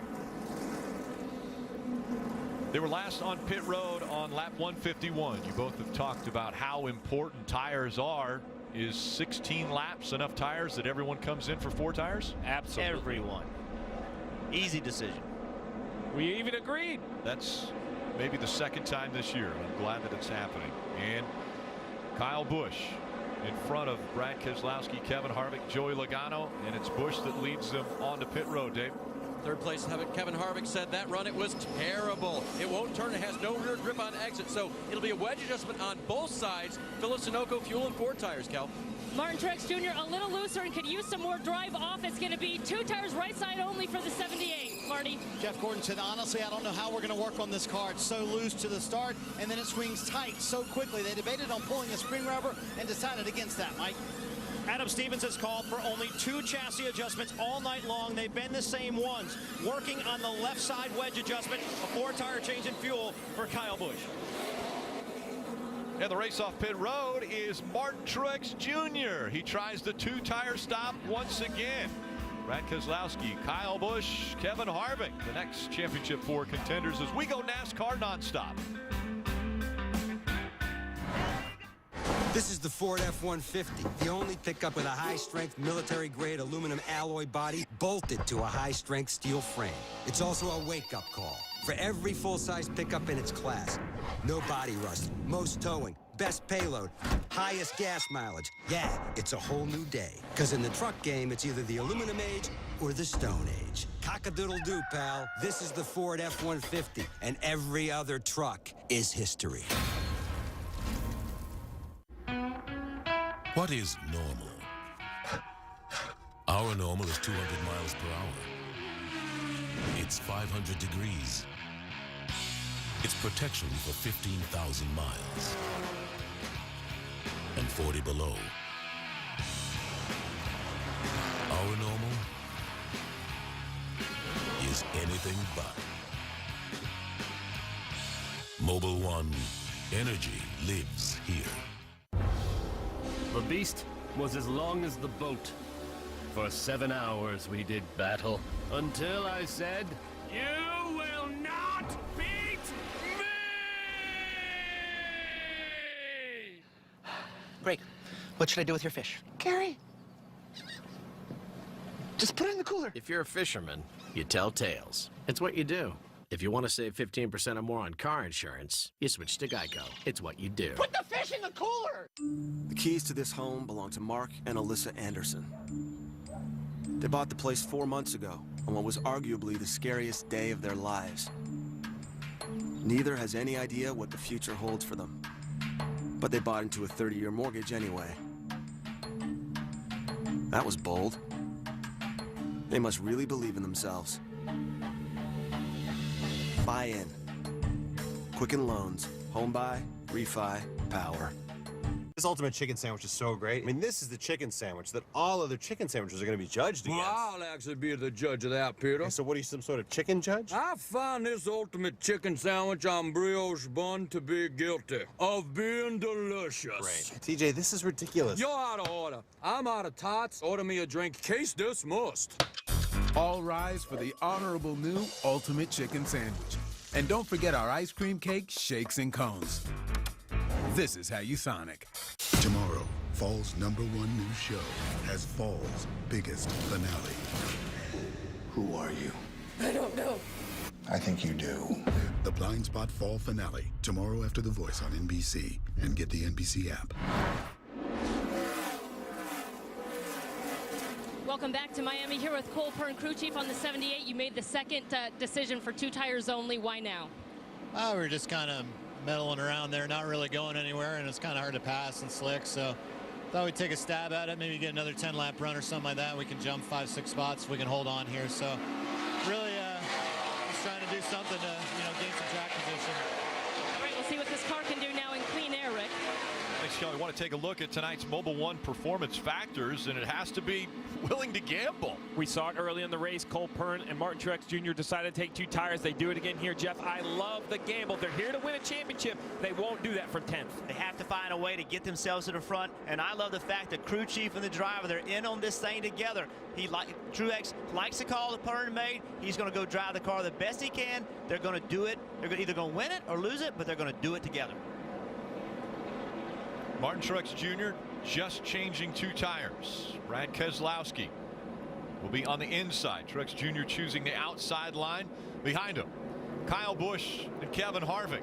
3 of the championship 4 in the top 4. Back in the restart zone. Back under green.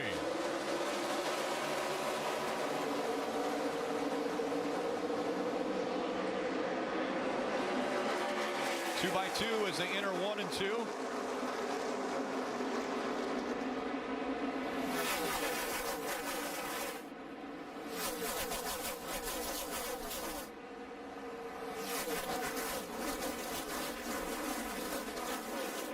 Keselowski out front. How long can Martin Truex Jr. hang on to this position?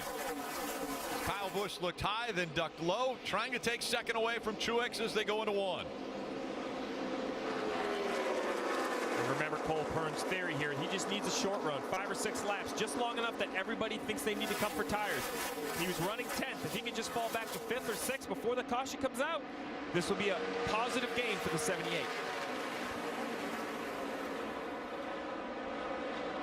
And what does this do to Jeff Gordon? Jeff Gordon is back running in 11th. He's watching the 3 guys that he's racing fight amongst themselves, but Jeff has not found a way to get into the fight. Can they answer and get back up? Kyle Busch once again in front of his competition. Busch running second to the field, but in front of the other 3 championship 4.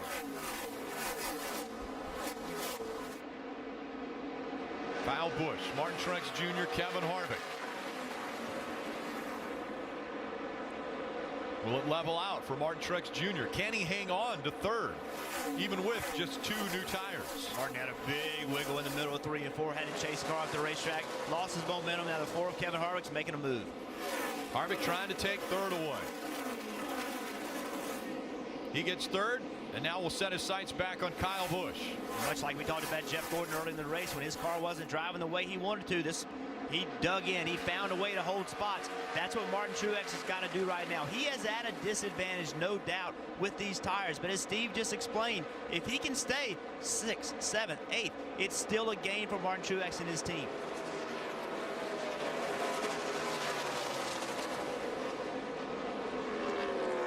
This is what the 78 wants to see as well. He wants to see the 2 cars in his mirror battle. I thought the 22 and the 41 would get side by side. They didn't, although the 78 continues to hold his own pretty well for the older left side tires. I think as we get longer into the run, Jeff, the tires will equalize a little bit more and his disadvantage will somewhat go away. Well, I think as it starts to wear out and as he has to move up the racetrack, then that is an advantage for Martin Truex Jr. as well. He loves running right up against the wall. Like we talked about Kyle Larson early in the race, Martin Truex Jr. is very much the same. They really enjoyed running the very, very, very high line. 91 laps to go to determine a champion.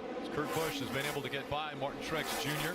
Now Joey Logano also working the inside line. Logano taking advantage of the shorter way around the track, and he will get in front of the 78. Slide up in front of Martin Truex Jr. Brad Keselowski, Logano's teammate, out in front. Kyle Busch running second. Kevin Harvick is third. And now that we're 6 laps into the run, you're going to start to see the risk of this call, Rick, as the 78 falls back to 6th, looking at 7th. He's still okay, but if this run does go green, this 78 will have to make a decision because they will continue to lose time. He'll have to perhaps short pit, come maybe 5 or 10 laps before he needs fuel.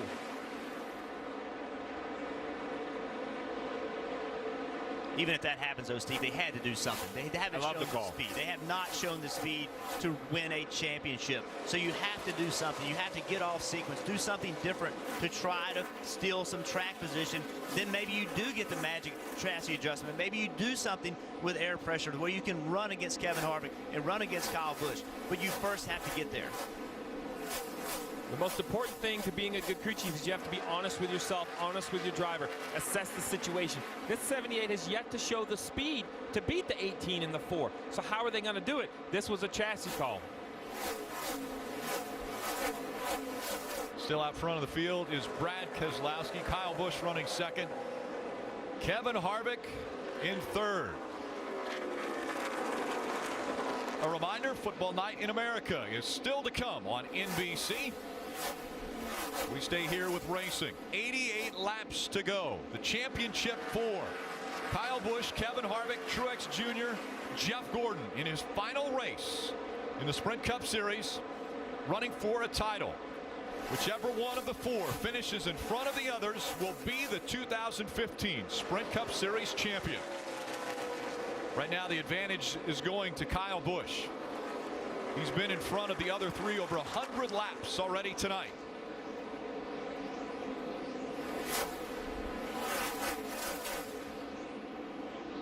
Brad Keselowski, the race leader.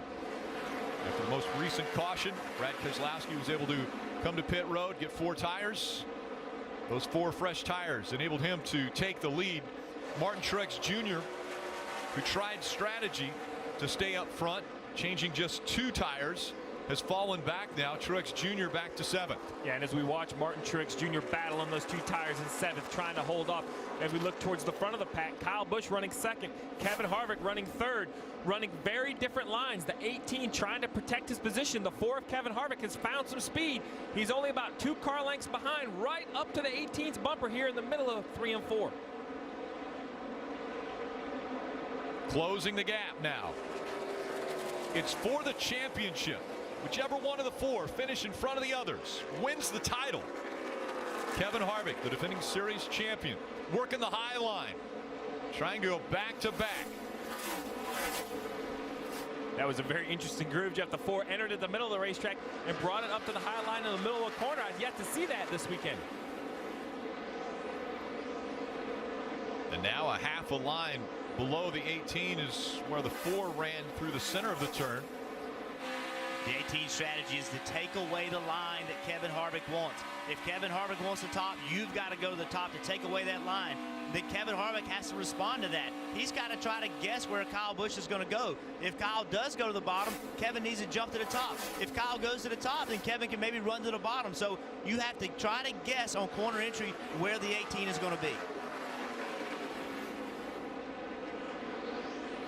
These two up front of the championship 4. Kyle Busch looking for his first ever championship in the Sprint Cup Series as we go NASCAR nonstop.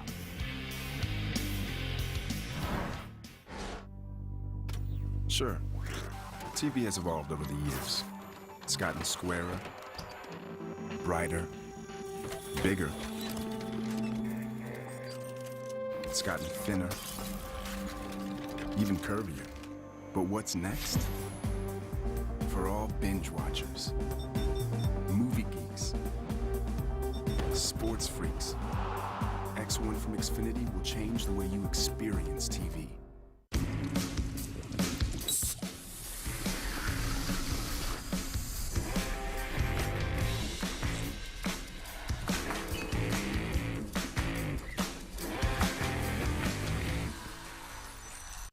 Proud of your son. GE, manufacturer. Well, that's why I dug this out for you. It's your grandpappy's hammer, and he would have wanted you to have it. It meant a lot to him. Yes, GE makes powerful machines, but I'll be writing the code that will allow those machines to share information with each other. I'll be changing the way the world... You can't pick it up, can you? Go ahead. He can't lift the hammer. It's okay, though. You're going to change the world. Did you know that Goodyear designs tires that help me win on the track and you win at the pump? How far can it get you?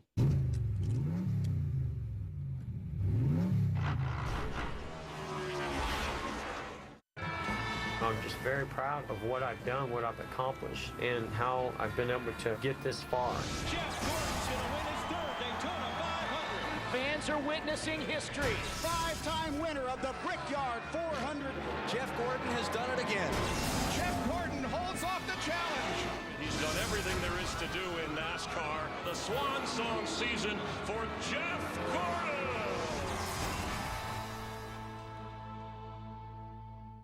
30, 29, 28. Tick tock. 25 years old, and you're still laying in the mud. 15 feet in the air. That's where you feel most alive.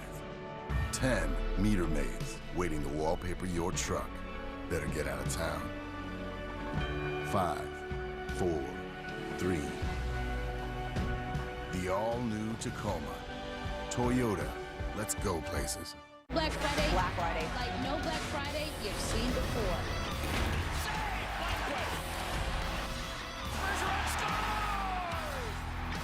The Discover NHL Thanksgiving Showdown on NBC. Tonight's aerial coverage provided by Goodyear. Everything we learn making tires for the grueling demands of NASCAR inspires what we roll into yours. Goodyear, the official tire of NASCAR. Shop for all 2015 NASCAR Sprint Cup Series champion gear and much more. Visit NASCAR.com/champ today. A champ will be determined between Kyle Busch, Kevin Harvick, Jeff Gordon, and Martin Truex Jr. And up against the wall, you heard the 88 of Dale Earnhardt Jr., but the 42 of Kyle Larson has been the car on the move, and he has been running within a foot of the wall and doesn't leave it. And when we talk about the high side, Rick, it's one thing to get up right against the wall in the middle of the corner, but on corner entry right here, the 42 never leaves the wall. We see the 4 other cars turn in, get away from the wall a little bit, then drift up towards it and ride the wall on exit. But watch here into turn 1, how the 42 never even leaves. He's within 2 feet of the wall, even on corner entry. And the reason this works is because now his angle of attack through the middle of the corner is right. He doesn't have to drive into the corner and move up to the wall. He's already against the wall. That enables him to go to the throttle. And I want you to think about something 1 second. when you pull into your garage tonight, right? Leave your garage tomorrow, and you feel like you're going to hit the door, the right side door. You can't see over there very well.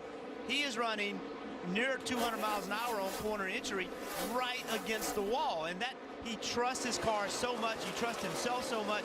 We don't see anybody else in the series that does this on corner entry consistently as well as Kyle Larson does.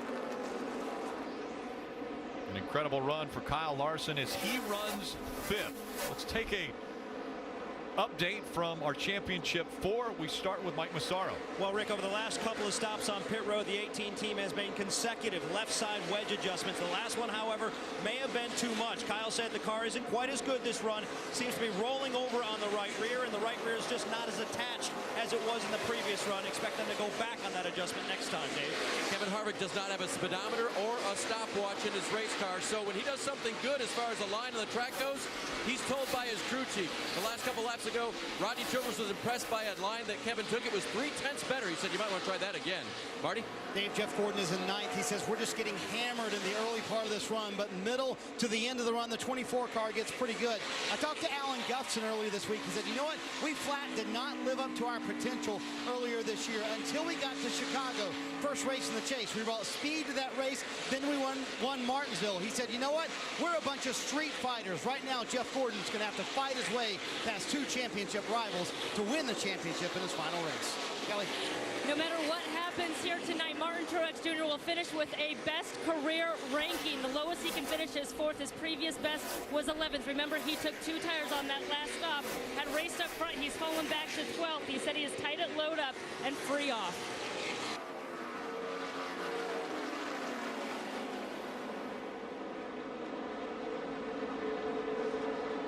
Talking about when he says tight at load up, what he's talking about is when the car enters the corner and it first gets the load on it, that's where it gets tight. So on early entry, the car is tight, and that hurts the car because now he can't be in the throttle as quick as his competitors can be because it's pointed in the wrong direction. So a little bit tight on corner entry is a good thing because that's security, but a lot of tight prohibits the car from making the turn the way it needs to turn. In front of the field on this race is Brad Keselowski, his teammate Joey Logano running in the top 5 as well. Kyle Busch leading the championship 4.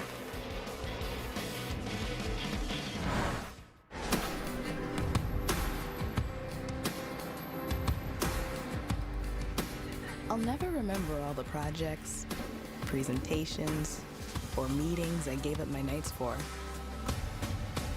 But days like this, I'll never forget. Get out there in the 2016 Ford Escape. Be unstoppable. This is my fight song. Take back my life song. Lily Baker is preparing for college. She'll use that education to get a job. She'll use that job to buy a home. This is Lily Baker. Her mom just refinanced their home and is putting an extra $312 a month toward Lily's tuition. Lily is about to take over the world. Who's with her? Buy in. Quicken Loans. Home buy, refi, power. 500 degrees, 40 below, and protection for 15,000 miles. Mobil 1 energy lives here. Hello! Have a 5-hour energy fan on your holiday shopping list? Give them a multi-pack. 4 packs for the mail carrier and distant cousins. 6 packs for coworkers and in-laws. 10 packs for people you really like. And for that special someone, a 24-pack. Look for multi-packs in the pharmacy area of a retailer near you. Have you given great-tasting 5-hour energy lately? I've been mostly good. A lot of people have helped get me here. My sisters always had my back. My buddies, Sonny and Sean. The crew, pushing me to be faster. Amy, reminding me to enjoy the moment. Fans, of course. And Nationwide, who I've personally been with for 25 years. It's never been just me out there. Nationwide is on your side. ready for? Over here! Here's your Call of Duty Ultimate Care Package. Nice package. The Ultimate Care Package. A Tex-Mex Bacon Thick Burger and chance to win Black Ops 3 prizes at Carl's Jr. and Hardee's. Critics are raving about NBC's new hit drama, Chicago Med. If you missed the premiere, watch it now on the NBC app and on demand, so you're ready for an all-new Chicago Med. This Tuesday after The Voice on NBC. Welcome back to the Ford EcoBoost 400 from Homestead Miami Speedway. Joe Gibbs Racing has won 3 Cup championships, the most recent with Tony Stewart back in 2005. Celebrate the NASCAR Sprint Cup Championship with Sprint. Switch now and save 50% on most of Verizon, AT&T, or T-Mobile rates. Visit sprint.com/save 50% tonight. And Joe Gibbs Racing driver Kyle Busch currently leading the championship 4. Mike. Enjoying a nice ride, and certainly one of the guys pulling up for him is his crew chief Adam Stevens during the offseason after having tremendous success as Kyle Busch's crew chief in the Xfinity Series. Well, Adam Stevens was promoted to the Sprint Cup Series as crew chief, his first opportunity. Unfortunately for him, in the very first race weekend in Daytona, that's when Kyle Busch suffered his leg injuries, breaking his right leg and his left foot in the Xfinity race. Suddenly, Adam Stevens was thrust into a position he hadn't been with before. He was without his superstar driver. It forced him out of his comfort zone, he says, and forced him and his team to step up. He did say, however, without Kyle Busch driving the race car, it helped them identify some deficiencies in their program. Parts of their program that with Kyle Busch behind the wheel they may not have seen. Consequently, Adam thinks that there may have been some silver lining to Kyle Busch missing 11 races, and that might be the fact that they're a stronger team now. Are they a championship team? We'll find out in about 64 laps, Rick. Final 63 laps now of the 2015 season in front of us.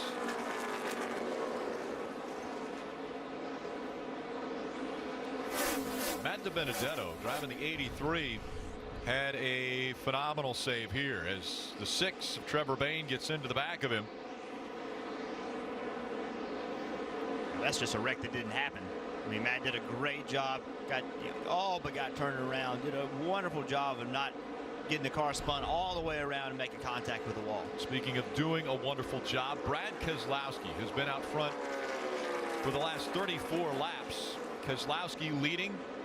Keselowski, one of the chase competitors, the 16 that started the 2015 season. And then after being eliminated, Brad Keselowski, Joey Logano, the 2 Penske drivers, trying to end on a positive note. Keselowski up front, Logano running 5th.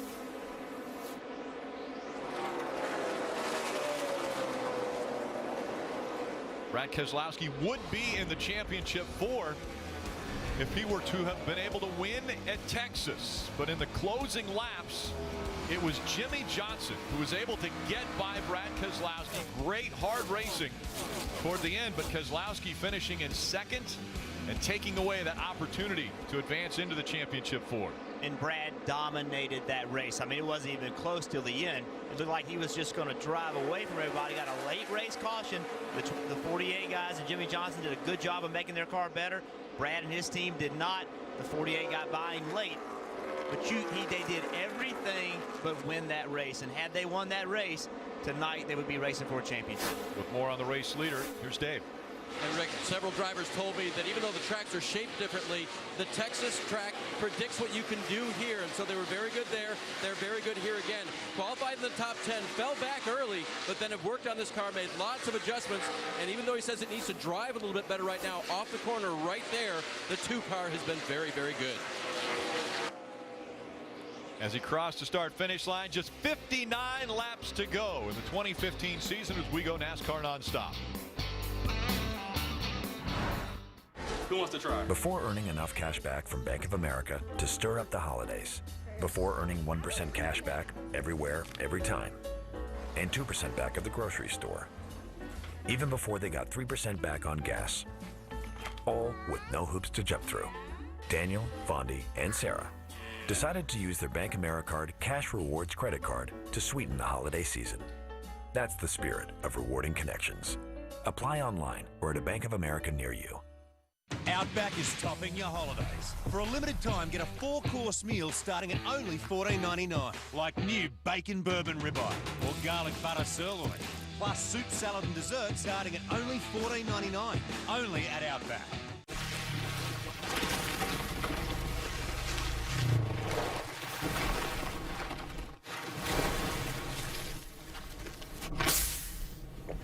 Unleash your refreshing citrus kick. Do the do.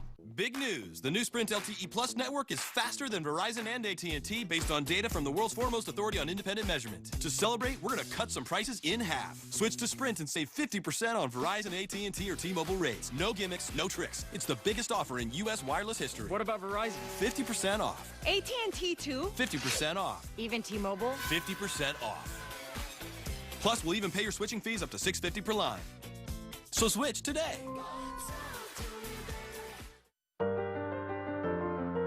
For 23 years, you've driven us. Driven us to win.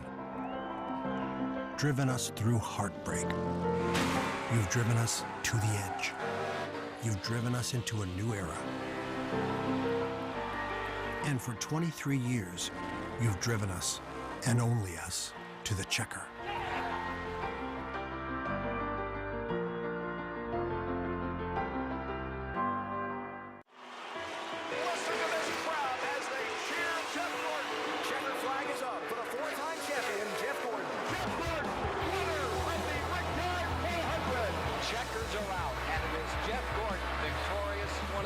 Stars in all of NASCAR. You know, it's hard to find words to explain what Jeff Gordon has meant for the sport. He's been a tremendous spokesman and ambassador for us all. I'm very proud of what I've accomplished, but I'm also really looking forward to what's next.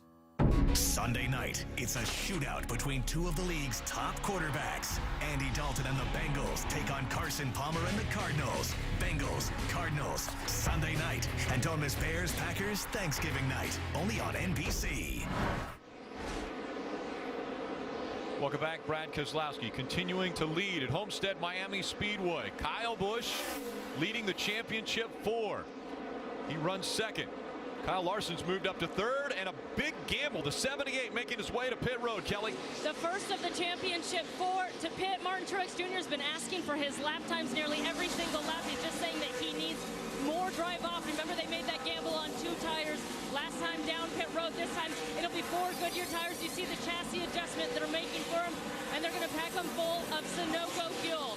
11.9 seconds for Martin Truex Jr. in the 78. Steve, they still had at least 10 laps that they could have gone on fuel, so they have short pitted to come to pit road very quickly. They did, and they're going to drive the rest of the field. They'll have to come with them. They had a great sub 12-second pit stop, got new tires first. The gambles continue for Cole Pearn. I like his gutsy calls. Cole Pearn, the crew chief for Martin Truex Jr. As Martin Truex Jr. taking the access road inside of 1 and 2 to get back to the track. Now, they have enough fuel. They could go all the way as the 4 of Kevin Harvick, also on his way to pit road. Dave. He was running 4th. He gives up that position, Rick. He'll get 4 Goodyear tires and Sunoco fuel. He said, that time I can't do anything. When I move up, the back goes all over the place. So it looks like an air pressure adjustment for Harvick as the crew works its way around to the left side to try to complete this stop. Yes, they are within their final fuel window, but will that be the final caution, Marty? Dave, for Jeff Gordon, about 5 laps ago, he said, I'm going to come to pit road. I think I have a flat tire, but the team jumped on the wall. Jeff Gordon, though, stayed on the racetrack and did not say another word. He said it was slightly better. I just can't get back to the throttle. It's too tight. A little bit longer on the right rear there because they pushed a spring rubber in that right rear spring. That should loosen up the 24 car, and a 4-tire stop here for Jeff Gordon. And you see how long that took, 14.2 on the stop, Mike. Kyle Busch wasn't quite as happy with his car over the course of that last run, Marty, feeling like the car was rolling over on the right rear. It'll be interesting to see if they go to work on the chassis this time and go back on that previous change. That's exactly what they're doing. You can see the wrench going in the left side rear window. That's the wedge. They're going to go back on that adjustment, and also an air pressure adjustment for Kyle Busch. Kyle Busch, the last of the 4 championship 4 contenders on pit road. Will that affect how much the 4 has been able to catch up to Kyle Busch? The 4 of Kevin Harvick. coming through turn number 2 and down the backstretch as the 18 is getting up to speed going down the backstretch. I'm really shocked, Rick. The 4 of Kevin Harvick came at lap 2:15. Kyle Busch came a lap after the 4 of Kevin Harvick, but quick work by the 18 team on pit road and great work by Kyle Busch on and off pit road allowed him to stay in front of the 4. With 50 laps to go, that's the championship battle. You have the 18 in second and the 4 in fourth. And the gap between the two, 5 seconds. Kyle Busch about 3 seconds behind Brad Keselowski. Kevin Harvick 7 seconds back. And the gamble by the 78 pitting early got negated because once the 78 pitted, then everybody said, you know what, we're not going to give you an advantage, and everybody started pitting. So even though it seemed to be a gamble to begin with, once they did it, everybody responded to it, did not let the 78 make any gain whatsoever. As those green flag pit stops cycled through, David Reagan in the 55 scored in 20th, is the last car on the lead lap. David Reagan will still have to come to pit road in the next few laps. So now it's 49 laps left. It's 49 laps to win a championship. Kyle Busch is in good position compared to Kevin Harvick. He's 4.5 seconds ahead of Kevin Harvick. Hit your marks, do everything perfect. Hope you and your team made the changes that are necessary so that the 4 can't catch you. You're only 48 laps away from winning a championship if you made the right changes and if you do the right job.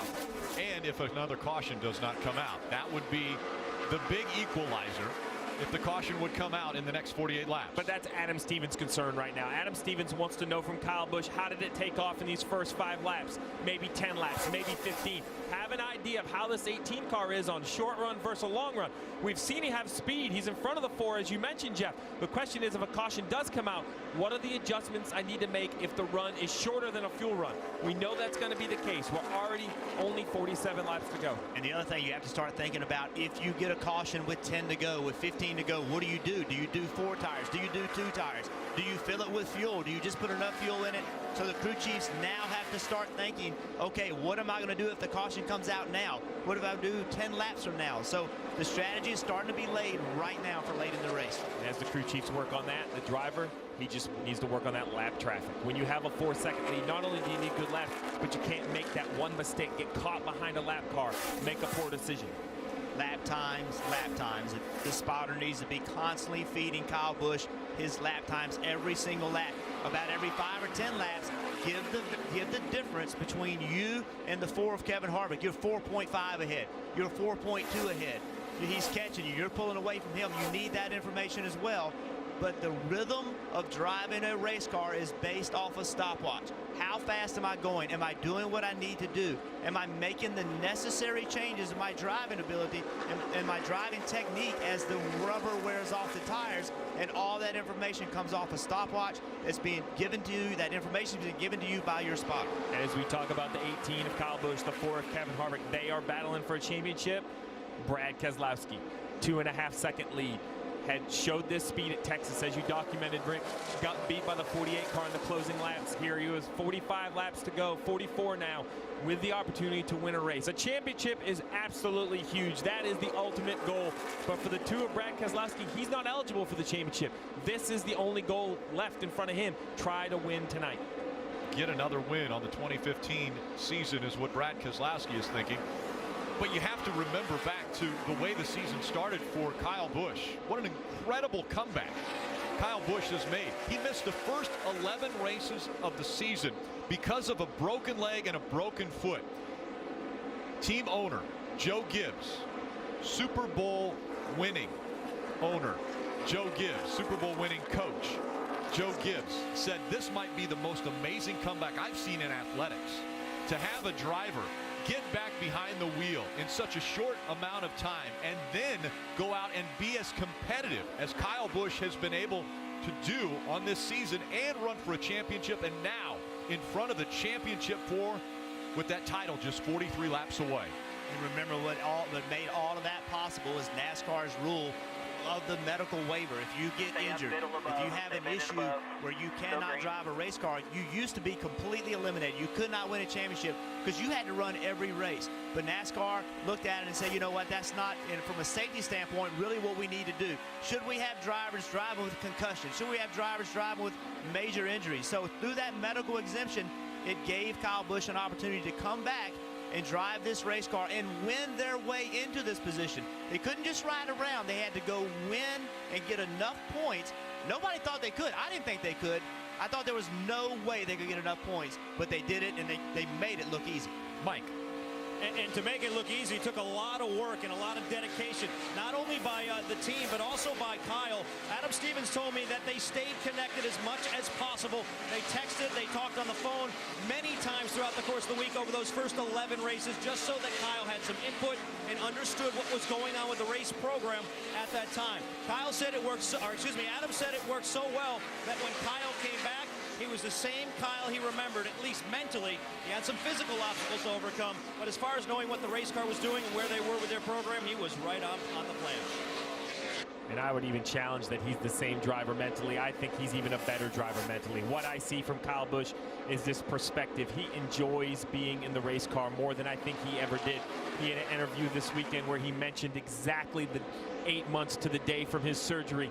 He kind of let his guard down, and I saw in his face the emotion, the appreciation of being behind the wheel. And let's be careful. Let's don't give him the championship just yet. How many races have we watched? 39 to go. That's right. Well, we just talked about Brad Keselowski dominating the race in which he didn't finish it off, and Jimmy Johnson won the race. So anything can happen in these races. If we get a late race caution, all bets are off at that point. Again, they have enough fuel. They can go all the way to the end.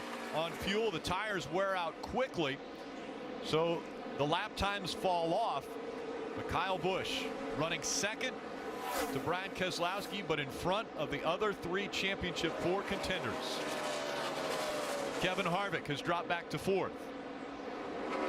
Kyle Larson just in front of him in 3rd. Denny Hamlin running in the top 5. Kurt Busch, Kyle's older brother, running 6th.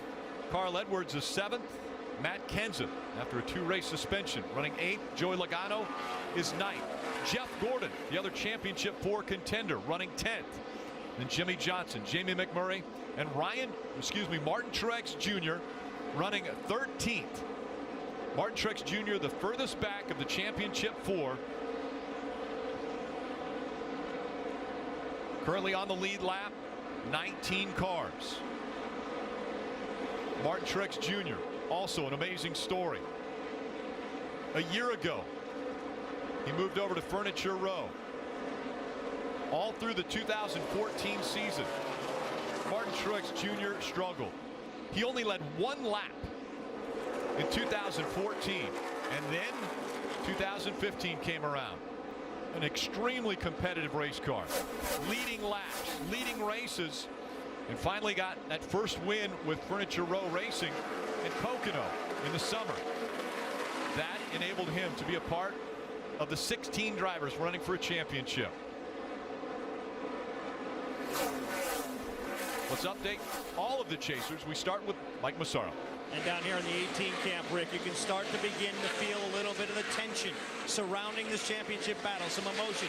In fact, Kyle Busch's mother, Gay Busch, has just arrived in the pit, and she's observing. You can see on her face, there are almost tears in her eyes. There's a lot of anxiety here as she watches Kyle race for this championship right now. She saw her younger brother, Kurt, win a championship here at Homestead back in 2004, and now her younger son, Kyle, on the verge of perhaps his first Sprint Cup Series title. She just embraced Joe Gibbs, and obviously watching with great anxiety here over the closing laps. Dave? Mike, Kevin Harvick asked if there was more pressure on having been the champion last year and doing it this way, or pressure off. He said pressure on because we want to be able to do it again. It's probably self-inflicted. We don't want to flop, but pressure off because we have been here before. Right now the problem is a loose race car. He just told his team it's just not there. It's terrible. They're sure hoping for one more chance to work on it, Marty. Dave, Jeff Gordon knows time is running out here. He asked Alan Gustafson a moment ago how many laps are left. He told him 34 right now. He said we're better, but we're going to need some help. You see Jeff Gordon in 10th, and I think Rick Hendrick put it best this week. He said this championship, or lack thereof, will not define Jeff Gordon's career. For me, it's about the man, Jeff Gordon. We've had a 23-year relationship. We've never done a deal on anything other than a handshake. That says a lot about the man. To me, it's all about the friendship I built with Jeff Gordon. A championship and wins will not define him. Kelly? Martin Truex Jr. and his crew chief Cole Pern, two of the most easygoing, laid-back personalities in the garage, but as the handling on this car is still in bad shape, you can feel the frustration starting to set in. Frustrating, man. We're terrible. Sure, man. Just keep fighting. 6 tires against 4. Hey, man. I wish we were better, but that's all we got. No, bud. I'm trying everything I can freaking think of. Do something, man. We ain't getting anywhere. We've getting anywhere since we started yesterday, so we're trying something every stop. And then that conversation continued with Martin Truex saying, hey, if we come back to pit again, please put some air in these right side tires. And that's the amazing thing, I think, that most people don't understand. They can feel when you go down in tire pressure, and a lot of times, Jeff, as a driver, you can feel it from which tire it is that's down on air pressure. Yeah, no question. It's a huge part of the adjustments that the teams have, changing the air pressure in the tires, the difference in the air from the rights to the lefts. All those make a great deal of difference. And, you know, at this point, you know, they've struggled all weekend. That's what you heard them say. We've been trying stuff all weekend. They just haven't found the speed. We thought coming into this weekend that they would be very, very difficult to beat. To our surprise, they just haven't had the speed. Well, and as we update you on those chasers, Kyle Larson in the 3rd position, yesterday's Xfinity winner, has yet to win a Sprint Cup race in his sophomore season. This is his style track, running around the top, and the lap times have kind of flipped. We've documented all night about how this 42 gets really, really good towards the second half of a run with 30 to go. 3 seconds behind Brad Keselowski, consistently beating him by 1/10 to 3/10 per lap. You see right here, the last lap, over a mile an hour faster than the leader. The question for Kyle Larson is, are 30 to go enough? If this race stays green, I believe we're going to see this 42 run the 2 down. Will he be able to catch him? Will he be able to pass him? Kyle Larson, 23 years old, out of Elk Grove, California, has never won in the Sprint Cup Series. Was able to win his 3rd Xfinity Series race last night. And now looking for that first win in the Cup Series. One of the classiest moves I've seen in a long time in racing last night as well. He won that Xfinity race, Rick, not a single burnout, drove straight to victory lane. When asked why, he said this was a weekend about champions. He allowed Chris Buescher to do his celebration on the front stretch, our Xfinity champion. I thought that was a very classy move from a very young race car driver. And last night we saw Kyle Larson use the same strategy, running right up against the wall. As a matter of fact, got up against the wall a couple times a little too close, where he brushed up against the safer barriers, but he is running right at that wall. And I think it's hard for people to understand. He's a foot off of the wall, running in there at almost 160 miles an hour. I'm going to have to correct you. I think he's 4 inches off the wall. He is just really close. And one negative we've seen with Kyle Larson is, can you do this for 400, 500 miles? It's very difficult to do. At this point, he has 28 laps. That's all he has left to do. He's done a great job of not getting into the wall, but a young race car driver needs to learn how to manage a race, how to manage 400 miles. He hasn't always been able to do that, but he has put himself in position tonight. We'll see if he can run Brad Keselowski down. He's going to have to get by Kyle Busch first. Kyle Busch is running second. Brad Keselowski out in front. Kyle Larson just a half a second behind Kyle Busch. Brad Keselowski has a 2-second lead over Kyle Busch. Keselowski leading the race. Kyle Busch leading the championship for 26 laps to go. As much as Kyle Busch would like to win this race, when Kyle Larson catches him, I think Kyle Busch is going to wave him by, let him go. His focus has to be on Kevin Harvick. He has about 6.5, 7 seconds over Kevin Harvick. There's no reason to contest. This is going to be the trouble for Kyle Larson. Other cars wanting the top of the racetrack. You see he gets behind the 33. And can he clear these guys off the corner and get back to the top? And how much does that change his rhythm, because he's been running right up against the wall, knowing exactly when he needs to turn, and now he has to move down away from the wall, so he's back up close to the wall again, but he got out of his rhythm. Well, that's right. I think he'll get right back into his rhythm now. You know, getting back to the wall, I think he knows what he has to do. But as you mentioned, when you catch that slower car, now you have to go somewhere you're not accustomed to, and it changes the technique of driving the race car. So he has to adjust to that very, very quickly. The top two, Brad Keselowski, Kyle Busch. Kyle Larson closing the gap, running third. Kevin Harvick is fourth. Denny Hamlin fifth. Denny Hamlin started on the pole earlier today. Kurt Busch running sixth. Joey Logano seventh. Carl Edwards eighth. Matt Kenseth ninth. Jeff Gordon in his final Sprint Cup Series race running 10th. The gap between Kyle Busch and Kyle Larson has closed down. Kyle Busch goes to the bottom of the track. Kyle Larson stays right up against the wall. The gap between second and third, under 170 feet and closing. Kyle Larson coming up on the slower car. That will change his line. And that's really the problem for Kyle Larson. You see the 47 takes the line away. It's frustrating. I know these cars want to run the top of the racetrack, but it's their responsibility to understand what groove the faster lead lap cars are wanting. All the way to the bottom of the track goes Kyle Larson as Brad Keselowski continuing to run the high line. The gap closed also between Keselowski and Kyle Busch. Now just 1.7 seconds separating the top two. Yeah, what happens when you catch a slower car and he does not give you the line that you want? You remember that. The next time that he catches you and he's trying to win a race, well, guess what you do? You don't give him the line that he wants. So you have to give respect if you ever want to get it back. Brad Keselowski, 2012 Cup Series champion, only one win on the 2015 season at Auto Club Speedway, the fifth race of the season. After being in the chase, the top 16, was not able to move into the championship four. Let's listen into the radio of the four.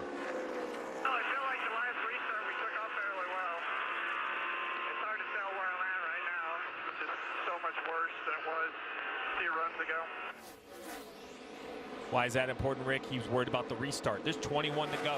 Kevin Harvick and Rodney Childers have nowhere near given up. They're continuing to communicate. One caution, and the 4 is going to have the opportunity to put tires on and restart within sight of that 18. Rodney Childers needs to know, how did the car drive on new tires? Do you need something different? And you mentioned Kyle Larson catching Kyle Busch. And what does Kyle Busch do when Kyle Larson catches him? I think Kyle Busch races him. I want to keep that gap. I want to have Kyle Larson between me and Kevin Harvick, because if that caution does come out, I want to come off pit road second. I want to be in front of Kevin Harvick. I want to be next to him. So I think Kyle Busch runs as hard as he can right now. And Kyle Larson, once again, one of the slower cars affects him. Into the wall goes Kyle Larson. And you can see he's very unhappy. He thought that he was going to have to go below the slower car. The slower car went to the bottom of the racetrack, forced the 42 to change his plan. He had to get out of the gas because of Ryan Preece in the 98 taking the same line that he was taking. So he had to get out of the gas, and then into the wall went Kyle Larson. We'll see if it has slowed him down at all. The first win, Rick. Kyle Larson is going after win number 1. I know Kyle Busch wants to win a championship, and championships are huge. But, Jeff, remember how important your first win was. Oh, I remember it like it was yesterday. And when I got that first win, it seemed like the second win came a little bit easier. You got that done. You had that accomplished. Huge part of your career. It seemed like it was easier to get that second and third and fourth win. This is the important time. When you look at Kyle Larson, what does he have in front of him? Clear racetrack, a half a straightaway to the 18. He has to capitalize. He struggled through traffic, but when he has that clean racetrack, he has got to run some amazing lap times. We'll have to see if he can pull it off. And you have to wonder how much damage was done to the car when he got into the wall. You know, how bad did it hurt the car? We've heard a lot of times when cars get into the wall, they now don't turn as good. They don't, you know, the front end doesn't work as good because aerodynamically your car just isn't the way it was before you got into the race. Jeff, you've mentioned time and time again how you kind of have to guess where that car is going to go. Well, a couple laps ago, right here, you see Kyle Larson closing on the 98 of Ryan Preece very quickly. Well, the 98 42 turns to the bottom, the 98 goes to the bottom, it causes the 42 to go back to the top. Two young drivers, Kyle Larson guesses wrong on which direction the 98 is going to do. I think the frustration carries over to corner exit. He gets into the wall. Well, it messes rhythm up. He's been entering the corner right against the wall, and this time he entered the corner and he wasn't against the wall, so that messed up the flow of the corner, and that ended up putting him into the wall because that changed. When do I go back to the throttle? That, again, I talked about it several times. The driving technique, it changed it, and that's why he got into the wall. Less than 16 to go. Brad Keselowski has just over a second lead now over Kyle Busch. That gap continues to shrink. Kyle Busch still leading the championship for Mike. And you got to think back to February to really appreciate this story, Rick. It was back then when Kyle Busch was sitting in a hospital bed wondering whether or not he'd ever be able to compete for this championship this year. Now trying to complete the improbable comeback story. He may only be 15 laps away from his first Sprint Cup Series title. He's been very quiet over the radio, focused, not saying anything. Abe? Mike, who had the fastest car over the course of the season? You could argue it was the 4. He finished second or first 15 times this year. But this championship is not won on averages, and they need to win this round. They need to get lucky and have a caution come out and get another adjustment on that 4 car, or it's not going to happen, Rick. Things are going to get very interesting now as Kyle Larson has caught Kyle Busch and gone by. Kyle Larson now will try to reel in Brad Keselowski, and Larson has been the fastest car on the track. As a matter of fact, the last lap, he was almost a second faster than Brad Keselowski, as he's just a second back. And I think Kyle Busch recognized the fact that he could not keep Kyle Larson behind him. Instead of racing a young driver that wants his first win and potentially take your championship away, he just gave that spot up. He didn't put up a big fight. I think that was a smart move. I think if he was faster, he would have put up a bigger fight. But the rate at which the 42 was closing, Kyle Busch just made the decision, you know what? I'm going to give this spot up. Does he have enough time? Is Kyle Larson, with just under 13 laps to go, have enough time to close the gap and catch up to Brad Keselowski? There's the gap between the two. Brad Keselowski in the 2, Kyle Larson in the 42.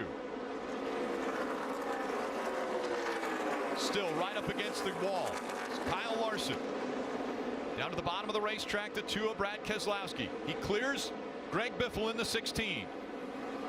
So right now, Brad's spotter is telling him where the 42 is running. He's saying, look, the 42 is right against the wall. And the reason why is because Brad Keselowski is going to need to take that line away from him. He's going to need to get right up against the wall so the 42 cannot get on the outside of him if he wants to win this race. If he gives Kyle Larson the outside and doesn't protect it, Kyle will fly by him. Kyle Larson, a driver that has come from running dirt races, where he ran wing sprints, and now the caution will come out. Debris on the racetrack brings the caution out with 11 laps to go. Crew chief, you're putting a lot on your crew, your pit crew, because these drivers with 10 laps, maybe 9 laps to go, will all want to come to pit road. And the real concern for these championship contenders is what's the gamble? Will somebody take right side tires? We haven't seen it work, but what are they going to do? Martin Truex all the way back in 14th. He doesn't have much of a choice. He has to do something. Cole Pearn on top of that pit box has to do something to give his driver a chance. This is not what Kyle Larson wanted to see, though. Kyle Larson running second is really good on older tires. Debris bringing out the caution as we have just 10 laps to go in the season finale.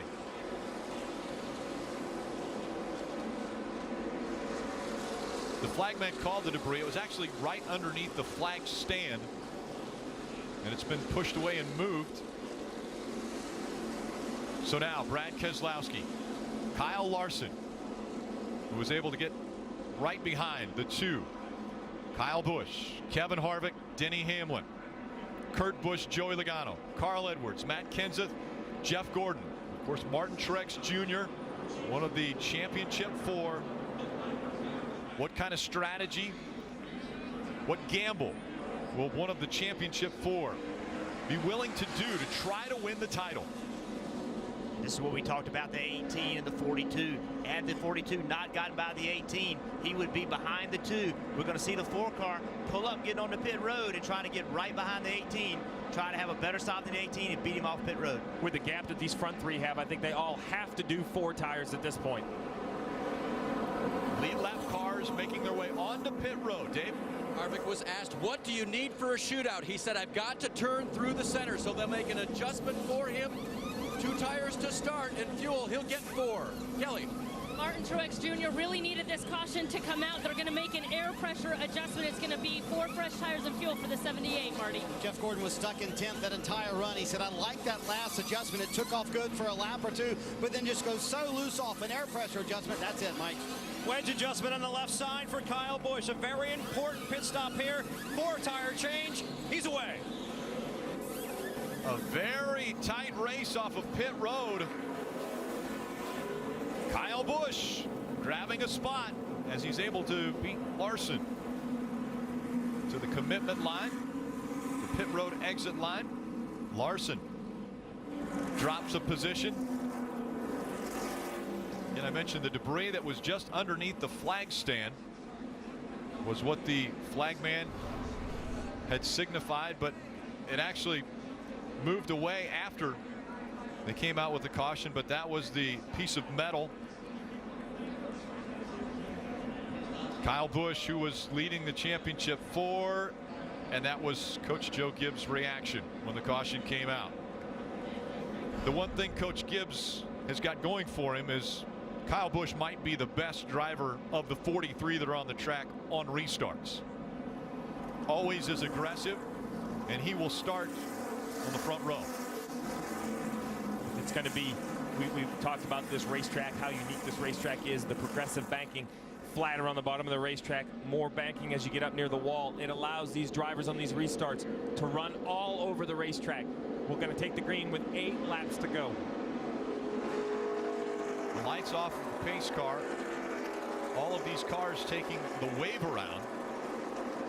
All were a lap down.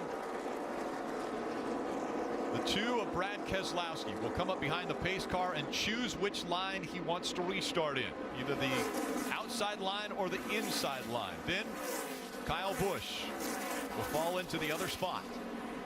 Behind them it will be Kyle Larson, Kevin Harvick, Denny Hamlin, Joey Logano, Kurt Busch. So if you're Kyle Busch, you have the guy that you're racing for a championship directly behind you. What is the strategy? Do you try to block him entering turn 1?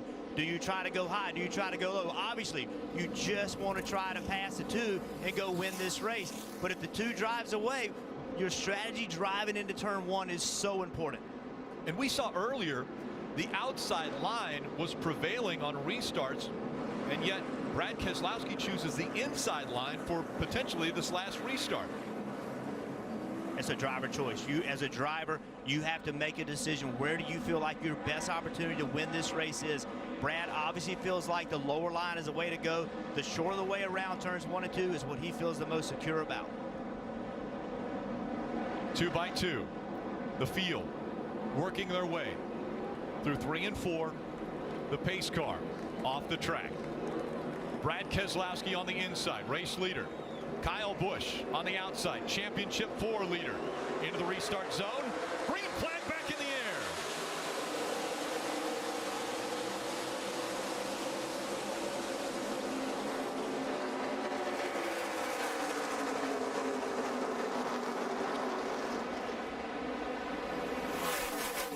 Kyle Busch out front. Brad Keselowski running second. Kevin Harvick is third.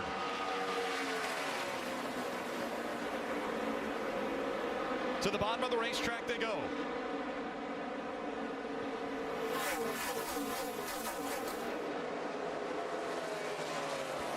Six laps to go. Jeff Gordon has made his way up to 6th. Kyle Busch, Kevin Harvick, 2 of the championship 4, running 1 and 2. Maintain. I got your back here. Hey, run between the seams. That's Kyle Busch's spot to let him know where Kevin Harvick ran in 1 and 2. Kevin Harvick already searching up the racetrack, looking for that clean air. He can't just follow the tire tracks of the 18, although it doesn't turn very well for the 40. He loses some ground. The gap getting bigger between the 18 and the 4. Kyle Busch trying to drive away to win the championship, his first title in the Sprint Cup Series. Kevin Harvick trying to defend his championship, but the gap getting wider. Kyle Busch trying to complete an unbelievable comeback.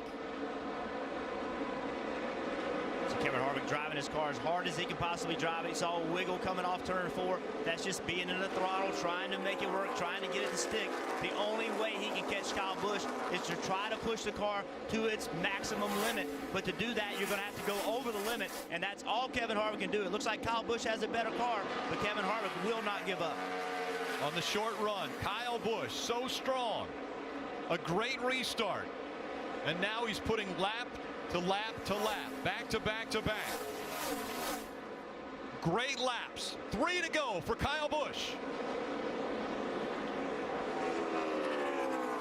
Kyle Busch needs to focus on the front windshield. Pay no attention to the rear view mirror. Your spotter will let you know what's going on behind you. Just pay attention to your car. Do not let the 4 car force you into a mistake. A year ago, it took a win to win the championship. It's going to do it again. Kyle Busch in front of Kevin Harvick, the top 2 in the championship 4. 2 to go. I love the tone. Laps the tone to go. of the spotter, very calm, like he's sitting next to him at the table, not agitating in his driver at all. Let Kyle Busch does what he do best. Drive this race car to the max of his ability. He's pulled out to a 2.5 lead. Down the backstretch they go. By 20. All good here, bud. 20 car lengths between Kyle Busch and Kevin Harvick. Coming out of turn number 4. The white flag will go in the air. White flag. Coming back no matter what. By 20. One more time around.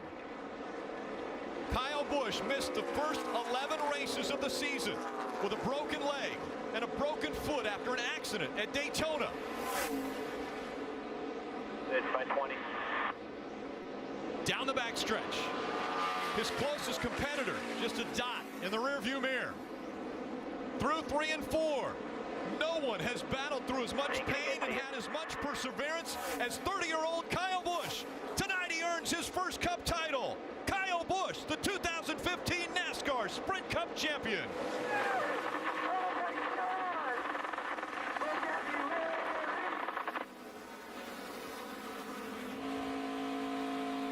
Kyle Busch, I've never seen anything like it. Thank you so much.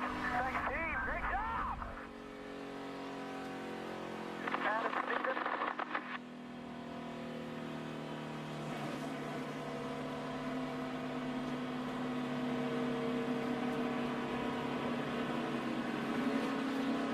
Attaboy, guys. Proud of every one of you. Thank you.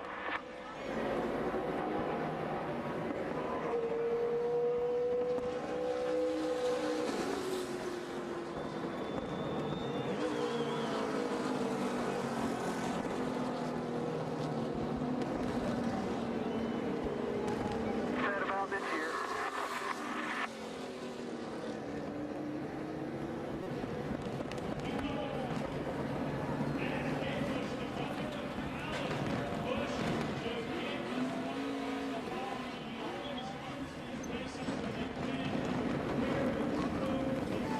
All post-race interviews, the championship celebration will all be on NBCSN. The 4th championship for Joe Gibbs Racing, the first for Kyle Busch. Sunday Night Football next.